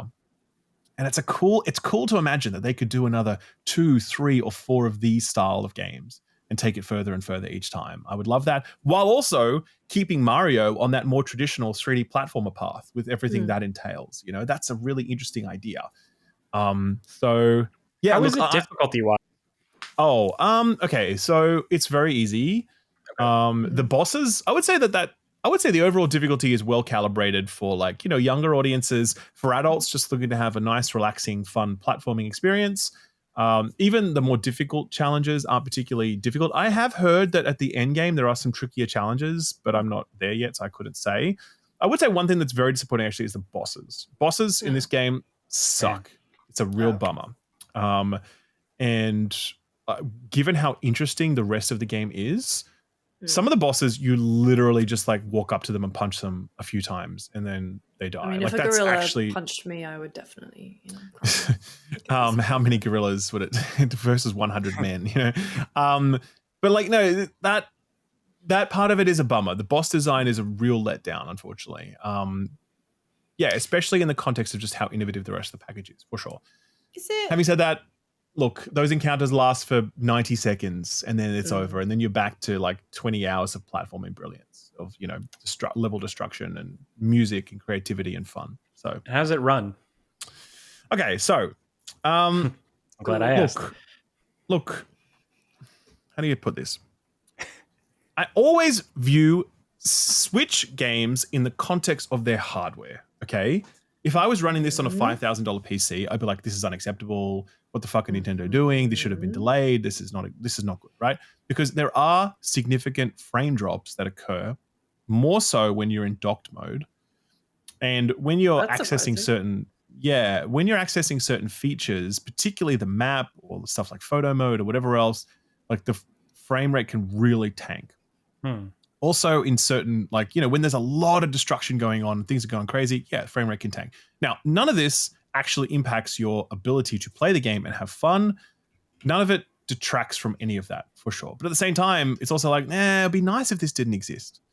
I would put it this way. It's less disruptive than the frame drops we experienced in Tears of the Kingdom. Because in that game, every time you use the Ultra Hand feature, the frame rate would tank and it would feel shit. And you had to use that Ultra Hand feature so often that it would just be bad. Here, you do get frame drops. They are annoying, but they're less frequent. And I would say they're also less annoying. So, yes, that is how I would put that. But I really do forgive the Switch a lot. This is a little handheld we're playing this on, man. Like, this is an incredibly ambitious game. It's got a full voxel destruction model. You can tear levels apart in this game. That's fun. And it will remember what you have done so long as you don't leave the level. Like, if you leave the level and come back, it all resets. But while you're there, it will just remember that you have basically excavated 90% of the level if you spend the time to do that, right? That's cool. So the Switch powering all this on its little lonesome self, that's the real story. And I said exactly the same thing with Tears of the Kingdom. The story is not, oh, look at how bad this performance is. The story is, holy shit, you can do this on a Switch? Even if it is running at a lower frame rate, it's still incredible that the Switch could play Tears of the Kingdom.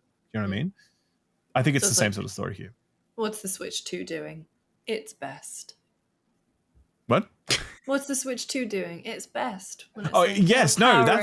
You're right. It's doing its best. It's doing, and that's the thing. It's doing its best. Little handheld that could. No, 100%. Not good enough. Nintendo is bad. Sorry, guys. Everyone gives them a pass. Yeah. You pay the Nintendo tax. That's right. So look, it is pretty crazy to me that like Mario Kart World was $80 and this is $70, by the way. Because like if in a just world, okay, first of all, both of them should be $70. But if you were to charge $80 for one of them, you would charge $80 for this because it's so much more interesting and new and different and like ambitious than Mario Kart World was, which is like a fun, good game. Don't get me wrong, but like, I don't know. So that's why I think that whole pricing of that was like them trying to encourage you to buy the bundle for the thing. You know what I mean? Yeah. But anyway, look, I would say this. If you don't have a Switch, it's a strong statement. It's a strong statement. Here we go. Clip it. If you were thinking, oh, I want to buy a Switch at some point, but I'll wait for some games to come along. This is actually one of those games. It really is. Like, it's one of those games that's worth shelling out a little bit early to grab your Switch because you want to play it. It actually, you're going to play this and you're going to be like, I'm glad I bought my Switch. This was super fun. I loved it. I'm very happy, right? Wow. Obviously, it's not a reason alone to buy a Switch. You know, don't get me wrong. It's just one of those accelerants on the decision-making process, I would say, but a very powerful accelerant. Because if you were really thinking about, I'd like to at some point, this may be at some point because it's a really, really great game that I think you're going to love. Yeah. Well, I look forward to it. Going on sale. Just kidding. It's a Nintendo game. Good. Nice, Luis. Got him. Jake, happy Tony Hawk release to you. Yeah. How's it been? Yeah. It's been interesting because it's pretty good.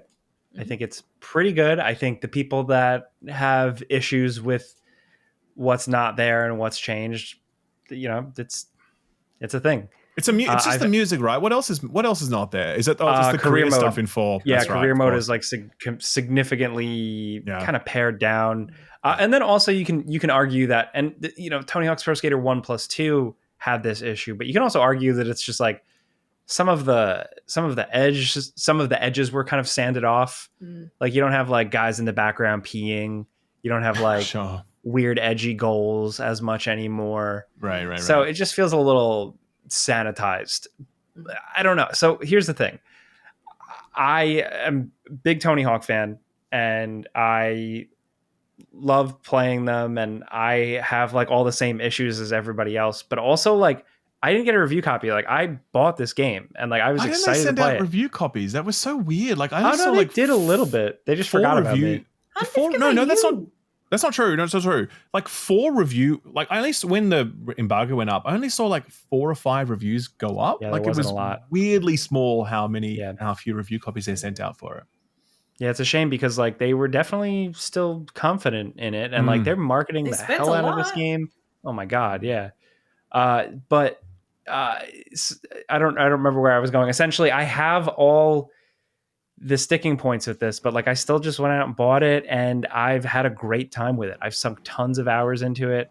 I've played a little like couch co-op with a friend, playing some horse and having a good time. So I'm trying to figure out like where the line is, because like I love Tony Hawk's Pro Skater 4 and I really wanted that mode to be preserved. Like I would have liked that mode fully represented here in this game. But also like I'm always going to go back and play Tony Hawk 4, but I'm also going to go back and play like the modded like community game called Thug Pro. So this is just kind of like this extra fun, like little extracurricular Tony Hawk thing. And like, I think gameplay wise, they still do a great job. That gameplay engine works. The unlockables were fun. The levels I think are great. Some of the best in the series, and the new ones they added in are really good. So it has some setbacks, but like I'm still having a good time playing it. So I just see a lot of pushback out there where it's like people are just like, oh, just buy it, just consume it, don't ask questions. Sure. And it's like, here they are charging for essentially more Tony Hawk maps, new characters, and it's less than the original game you had in the early 2000s. So I understand the pushback, but I also can't deny, like, I've been having fun. I've played it a ton and I love it. Am I going to stick with it forever? I don't know. I really like 1 and 2. 1 and 2 is kind of my go-to, but the maps here are really good. But again, for like hardcore Tony Hawk purists, and this isn't me like defending the actions of what Activision has done with this game, I just think like Thug Pro and like all the old games are always going to be there. I'm always going to emulate them. I'm always going to play the fan mods. So I don't know. I wish 4 had more love, but there's some pro gold. You have to grind to get to like some extra goals that kind of help fill that void. But that's, some people just aren't even going to get to that point. Gotta actually grind on the skateboard. Yeah. Yeah. Do you think they're gonna do Thug? I don't know. I don't think so. Are they gonna do American Wasteland? For all the 10-year-olds out there, like, I talked to a lot of people who are like, that's my favorite Tony Hawk game. I was like, that's when they were bad, dude. What the fuck? I loved Thug. No, I liked Thug. Yeah. No, Thug, not American Wasteland. American Oh, Wasteland. right. American Wasteland was definitely the one where I played it and I was like, ooh. Yeah, a lot of people know that's their first exposure. Know the good days when you're in them kind of game. Yeah. That's a lot of people's first exposure to Tony Hawk, and Thug is too.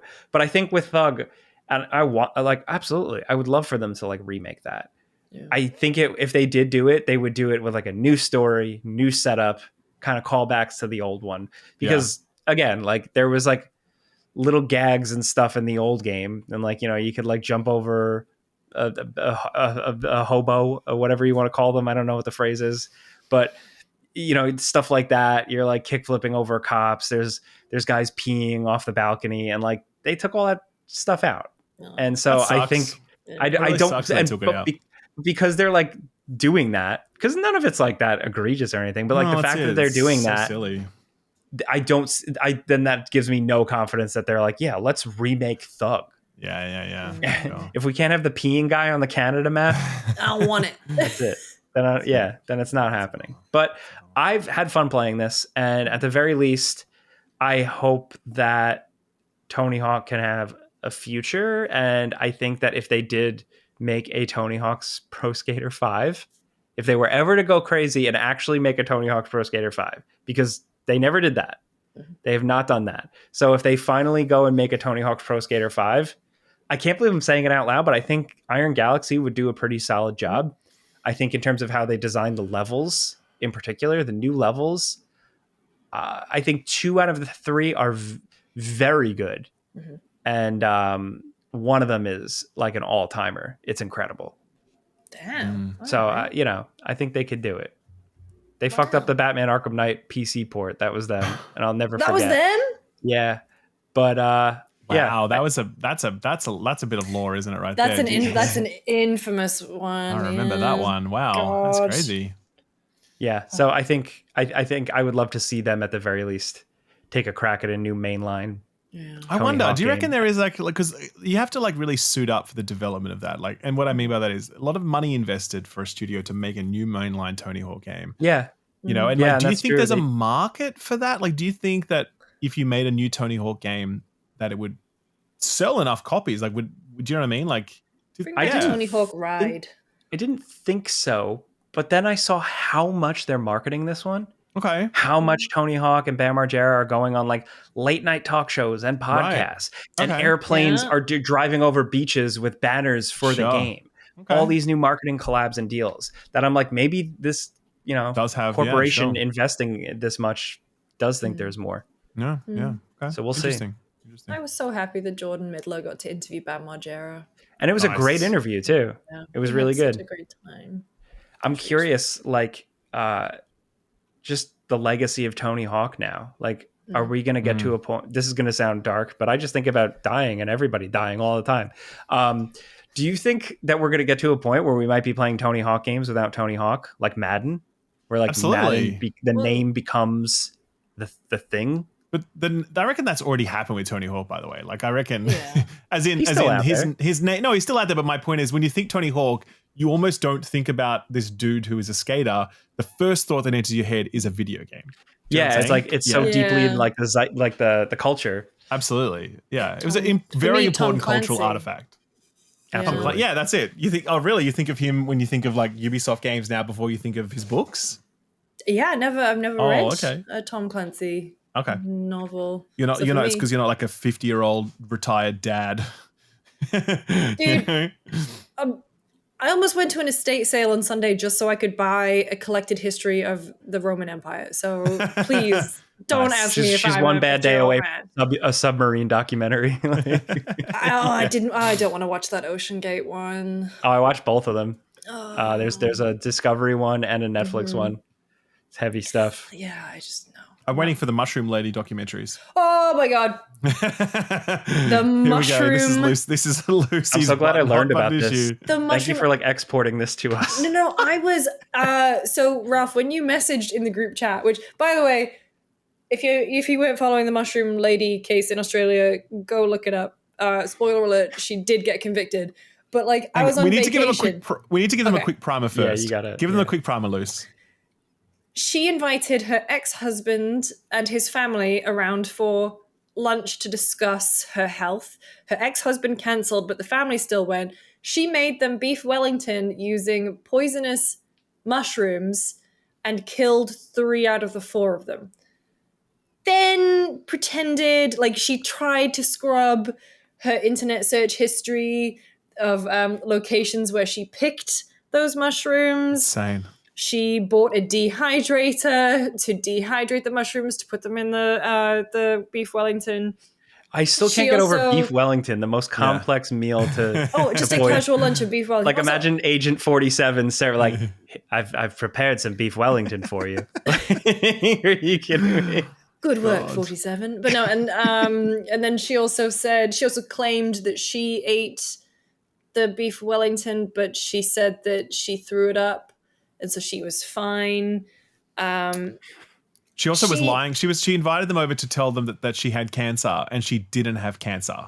She's the plot thickens. She's deeply unwell woman, and obviously it is very tragic that she killed 3 elderly people. By the way, like they were not younger people; they were like in their 60s and whatever. However, what a case. Just like every twist and turn of it was just ridiculous. Yeah. And what was the final verdict? She's guilty as sin. Seriously. Like there was no doubt at all. Anyone with a brain would be like, this woman is fucking guilty. She's like, oh, where did you get the mushroom? They're like, Woolworths. No, and then she claimed it was like, it was a market, an Asian market, but I'm not sure which one. She also, on the day, gave them all the same plate, like as in like the same kind of dishware, and then she gave herself a different color and size plate with a different beef Wellington on it. Like, how interesting. Just insane. She's like not a good criminal, not a good job. But that's why she makes such good podcast fodder. Yeah. I saw a tweet from like a post from like, we have like something called The Chaser here, which is like, you know, it's like Your Onion and whatever else, right? And the post was like, Australian podcast industry on the brink of collapse as mushroom lady sentenced. Like, what else are we going to talk about now on our podcast? Yeah, but I was with a New Zealander and an Australian, and like, because I was on vacation, and I just genuinely yelled, "She got convicted!" And they all knew. They all knew exactly who I was talking about. It's like, do you remember where you were when the mushroom lady was convicted? I remember where I was when Michael Jackson died, and also when the mushroom lady got convicted. Correct. Wow. Is this a neat segue into show and tell? I think so. I think so. Is there anything else you want to talk about this week? Any other game stuff? No. No? Yeah. All right. I saw a cool movie. Go on. I saw two. I saw 28 Years Later, Okay. which I haven't seen it. No spoilers, please. I'm not gonna spoil it. If you are an American and you do not understand the ending, I beg you, Google it, and then just consider what it's like as a British person to watch that ending. That's all I'll say. I was the only British person in my entire screening, and I felt like I was losing my goddamn mind because I cannot believe... How do you know you were the only British person in the screening? Because everyone else was like, what the hell was that? What the hell was that? I don't understand. And I was just hand on head, mouth open. Was it like Margaret Thatcher? I know what it is. Just appears out of nowhere? Yeah, it's an after credit scene, CGI Margaret Thatcher. I'm putting together a team. She's got an eye patch. Well, I'm not going to say anything, Okay. All right, and if you watch it, let's just say I had to send so many voice notes to my American friends because they all asked me to explain it. Okay. And, yep. That's cool that they made that they did something that only makes sense to British people. Like, it's kind of cool that you might think that they sort of, I don't know, take the edge off it so it works for international audiences. So that's kind of cool. It's also, I'm from the northeast of England, and I, like Holy Island, where the kind of the place that they are based is like, that's a real place. They sing the Bladen races. You can see the Angel of the North. Like, these are all touch points for me. Hearing a lot of live in like Dark Souls world. All those things sound so cool. The Angel of the North is it's really cool. It's just like, was very kind of special to hear so many Geordie accents. I will say, what do you call her? The woman from who's Villanelle in Jodie Comer. Her Geordie accent was impeccable. Aaron Taylor Johnson, he sometimes was really, really good, and then sometimes he just was all over the bloody place. So that's all I'll say. It was really nice to see something set in the northeast of England, and Ralph Fiennes was incredible in it. But the film that I loved, that I really want to talk about, is The Ugly Stepsister, which is a not heard of this at all. No. Swedish okay body horror dark comedy about the story of Cinderella, but through the eyes of the ugly stepsister. Okay. And so the stepsister, Elvira, is already in love with the prince because she's found his book of poems that he's allegedly published. Okay. And so the request comes to go to the ball where the prince is going to find his bride. And she basically, like, she has braces, her nose is all crooked, she needs to lose weight, or she thinks that she needs to lose weight. And so it's like she just does a bunch of torturous things to her own body to become beautiful for the prince. And so it's very in the vein of Carrie, in the vein of The Substance. It is excellent. It looks beautiful as well, like costume and set design, just out of this world. Music is great, shot very, very well as well. Like, not to pimp my letterbox, but I did give it a 5-star, which is nice. A rarity. I had such a blast with it. There are some sections with regards to body horror that I was watching with my friends Max and Jen, and we were hooting, hollering, covering our eyes, just yelling, no! It was great. I had a lovely time. You should watch it. This looks fun. It's very fun. Very fun. Nice. Thank you. Cool. Okay, cool. That's me. Well, I think it's time for us to talk about Superman, Jake. Yeah. All right, boys. Ooh, All that boys. face. It's like, ooh, tell me, go on. I think it's very good. I don't think it's like the most incredible thing that's given me hope, and I'm going to be a good boy now. Like, but I think it's good. I really, really liked the parts that the strongest parts for me were like, okay, great Superman. Yes, some great imagery. Ma and Pa Kent, Lois Lane and Clark Kent, that relationship, all that stuff was so good. But I wanted more of that because there was all this other crazy shit happening. I agree. And I say that as somebody who likes comics, and like Superman isn't like my number one or anything, but like I have brushed up against a Superman comic or two in my day. And I appreciate it at least depicting sci-fi Superman and like zany Superman. But for me, like it was like it felt like two big action scenes were kind of like in the dark and like CGI heavy, and like that kind of bummed me out. Sure. But when the movie was like firing on all cylinders, like what it was in the trailer, but like when he's fighting the kaiju, when he's fighting this giant monster in Metropolis, and the movie feels so confident, just like with him blasting off and how it looks and how they show his strength and how they also show him trying to preserve life and save people. Yeah. That's where I was like, damn, this is good. And like, I will watch more of these. Definitely. What about you?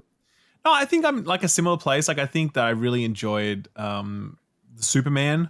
What's his name? Cornsweat or something? David Cornsweat or something. Yeah, he was great. Yeah. I think the casting of Lois was perfect. She really reminded me of, I forget the actress's name, but like the Christopher Reeves Lois. What was her name? Oh, why can't I remember her name? Yeah, but her. She Have had you a seen similar The sort of. Marvelous Mrs. Maisel? No, what is it? She's amazing in that. It's sort of 1950s, 60s. She's a housewife in New York, and her husband ups and leaves, so she decides to become a stand-up comedian. Oh, cool. Yeah, it's good. And it's an Amazon show. I think it's 4 seasons. Apparently, I've only seen the first season, and you can't take your eyes off her. She is so quick and so funny. It's by the people who created Gilmore Girls, so there's a lot of talking in it. Got it. But it's way more mature. Sure. She's great. But yeah, I think she was really standout. I think with Nicholas Hoult. Yeah. As Lex Luthor. Can I just say, whoever has been styling him recently. On the press. Yeah. Okay. On the press thing. Yeah. Goddamn. He's been looking incredible. The blonde. Sure. I've always liked Nicholas Hoult. Well, imagine him with no hair. With no hair, that's right. And look, I think he really crushed it as Lex Luthor. I think he really did a great job of channeling this kind of like raw hatred without going too over the top. You know, I really liked his spin on it.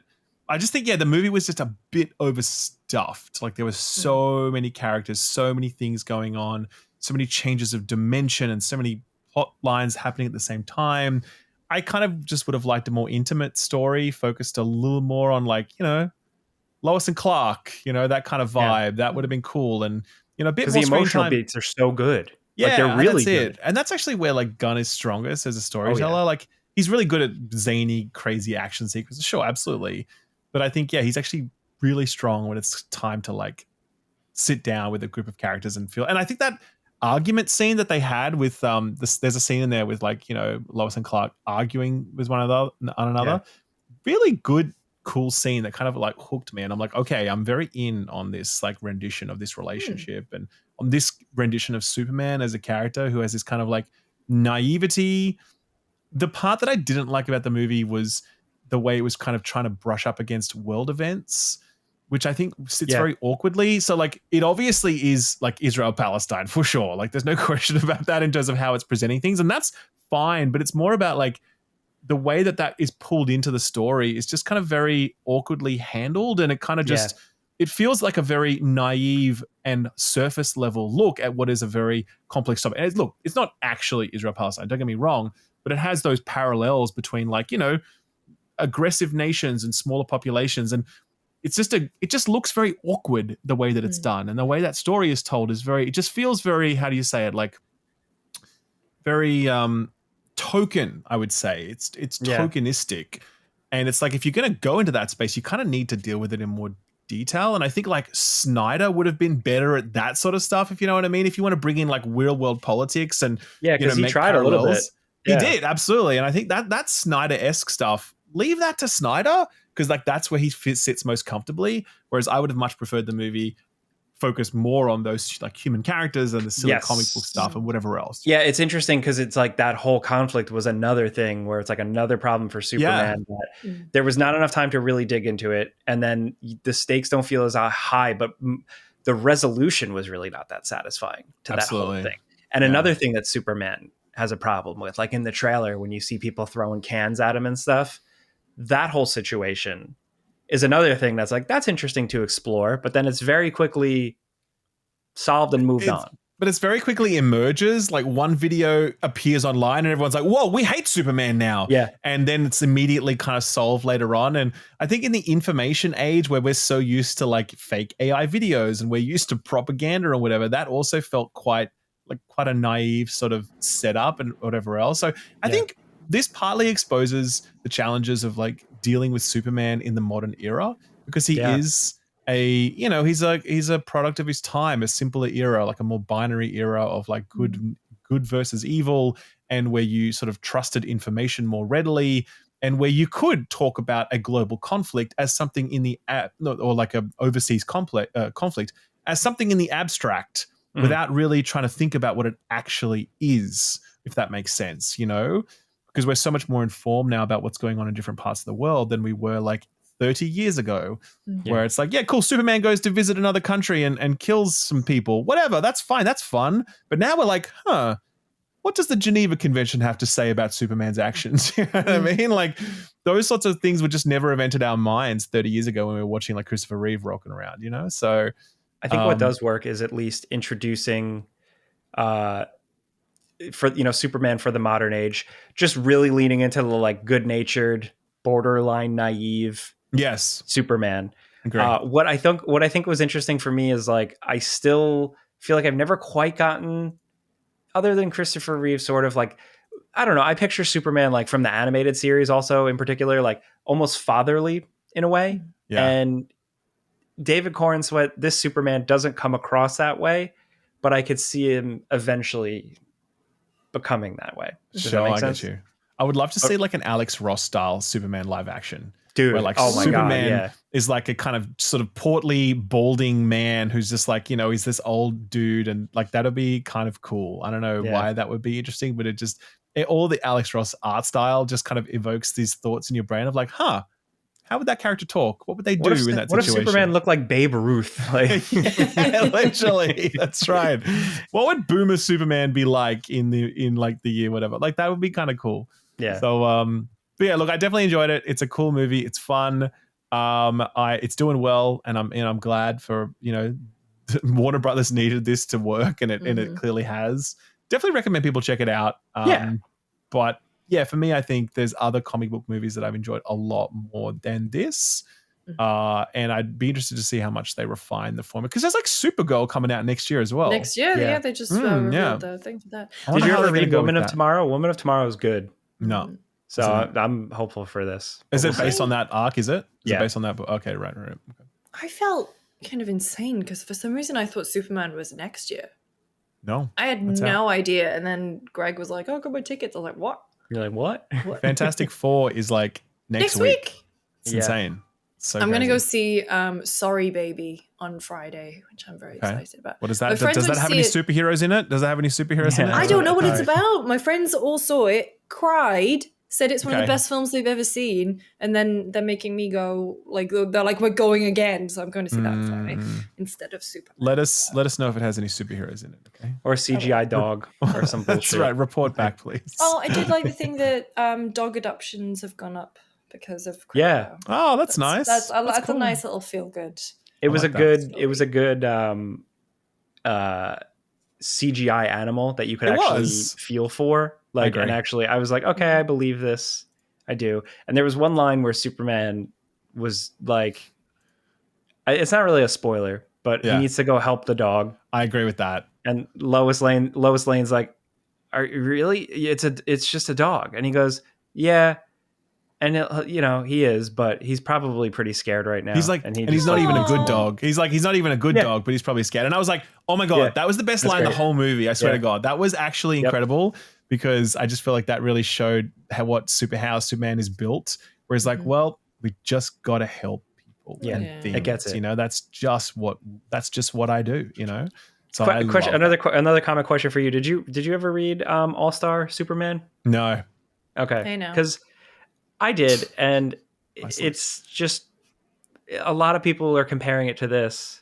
Oh. Is it that? I saw that actually. Where did I see that comparison? I guess subtle things, but I don't know. I didn't really see too much. Okay, yeah. No, I didn't. I don't know. Maybe I'm dense. I've never really read much Superman. He just never interested me as a character. Because I was always like Marvel, and I was always like, hey, the X-Men, they've all got problems and shit. Like for the exact reasons that most people don't like Superman. I didn't dislike him. I just was never interested in him because he's like, cool, he's really strong and perfect. Okay.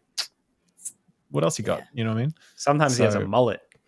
Yeah, I mean, that would be kind of cool. That was our time. That was like what, late 80s? Yeah. Superman had a mullet. Yeah, it was awesome. Okay, maybe now I'm interested. I had the toy. I had the toy of Superman with a mullet, and I was like, "This is the best." I need other characters with mullets. I was like, "Mom, can we get some more mullet guys here?" Yeah. All right. Well, I think that's a show. Yeah. Good work, everyone. Yeah, we did it. We did it. Thank you for putting up with me. I get sleepy on these episodes sometimes. I felt bad. I'm going to call it out here because in case I see people in the comments, is that I do have chronic fatigue syndrome. So if I'm yawning, I'm very sorry. And there was a point in the middle where I was just like, oh, this is the wrong amount of time after I've eaten, and I'm doing a few yawns. And so it's not that I'm not engaged with you guys. I'm just she's yawning about Nintendo. Well, that's why my Kojima name is Sleepy. Nice. To bring it back around. Thank you. She makes everybody go to sleep for one specific plot point that'll happen later on. Yep. Let me tell you more about the Roman Empire. Anyway, thank you for watching, listening. If you've rated us on podcast services, we do really appreciate it. Rate us on IMDb and make Jake's day. Yeah, please rate us on IMDb. Please. Make all of our day. Look, I need to be an actor. Get my numbers up, all right? Yep. Get this man in Superman 2. I don't want to be an actor, please, no. People always say, you look like this guy, and just sends me a picture of a generic white guy from a comedy. This looks just like you. I'm like, we all look the same. I don't know. Yeah. And that'll do it. I'm Lucy. He's Ralph. He's Jake. Thanks for watching. Rate us on IMDb and tie your shoes and go to bed.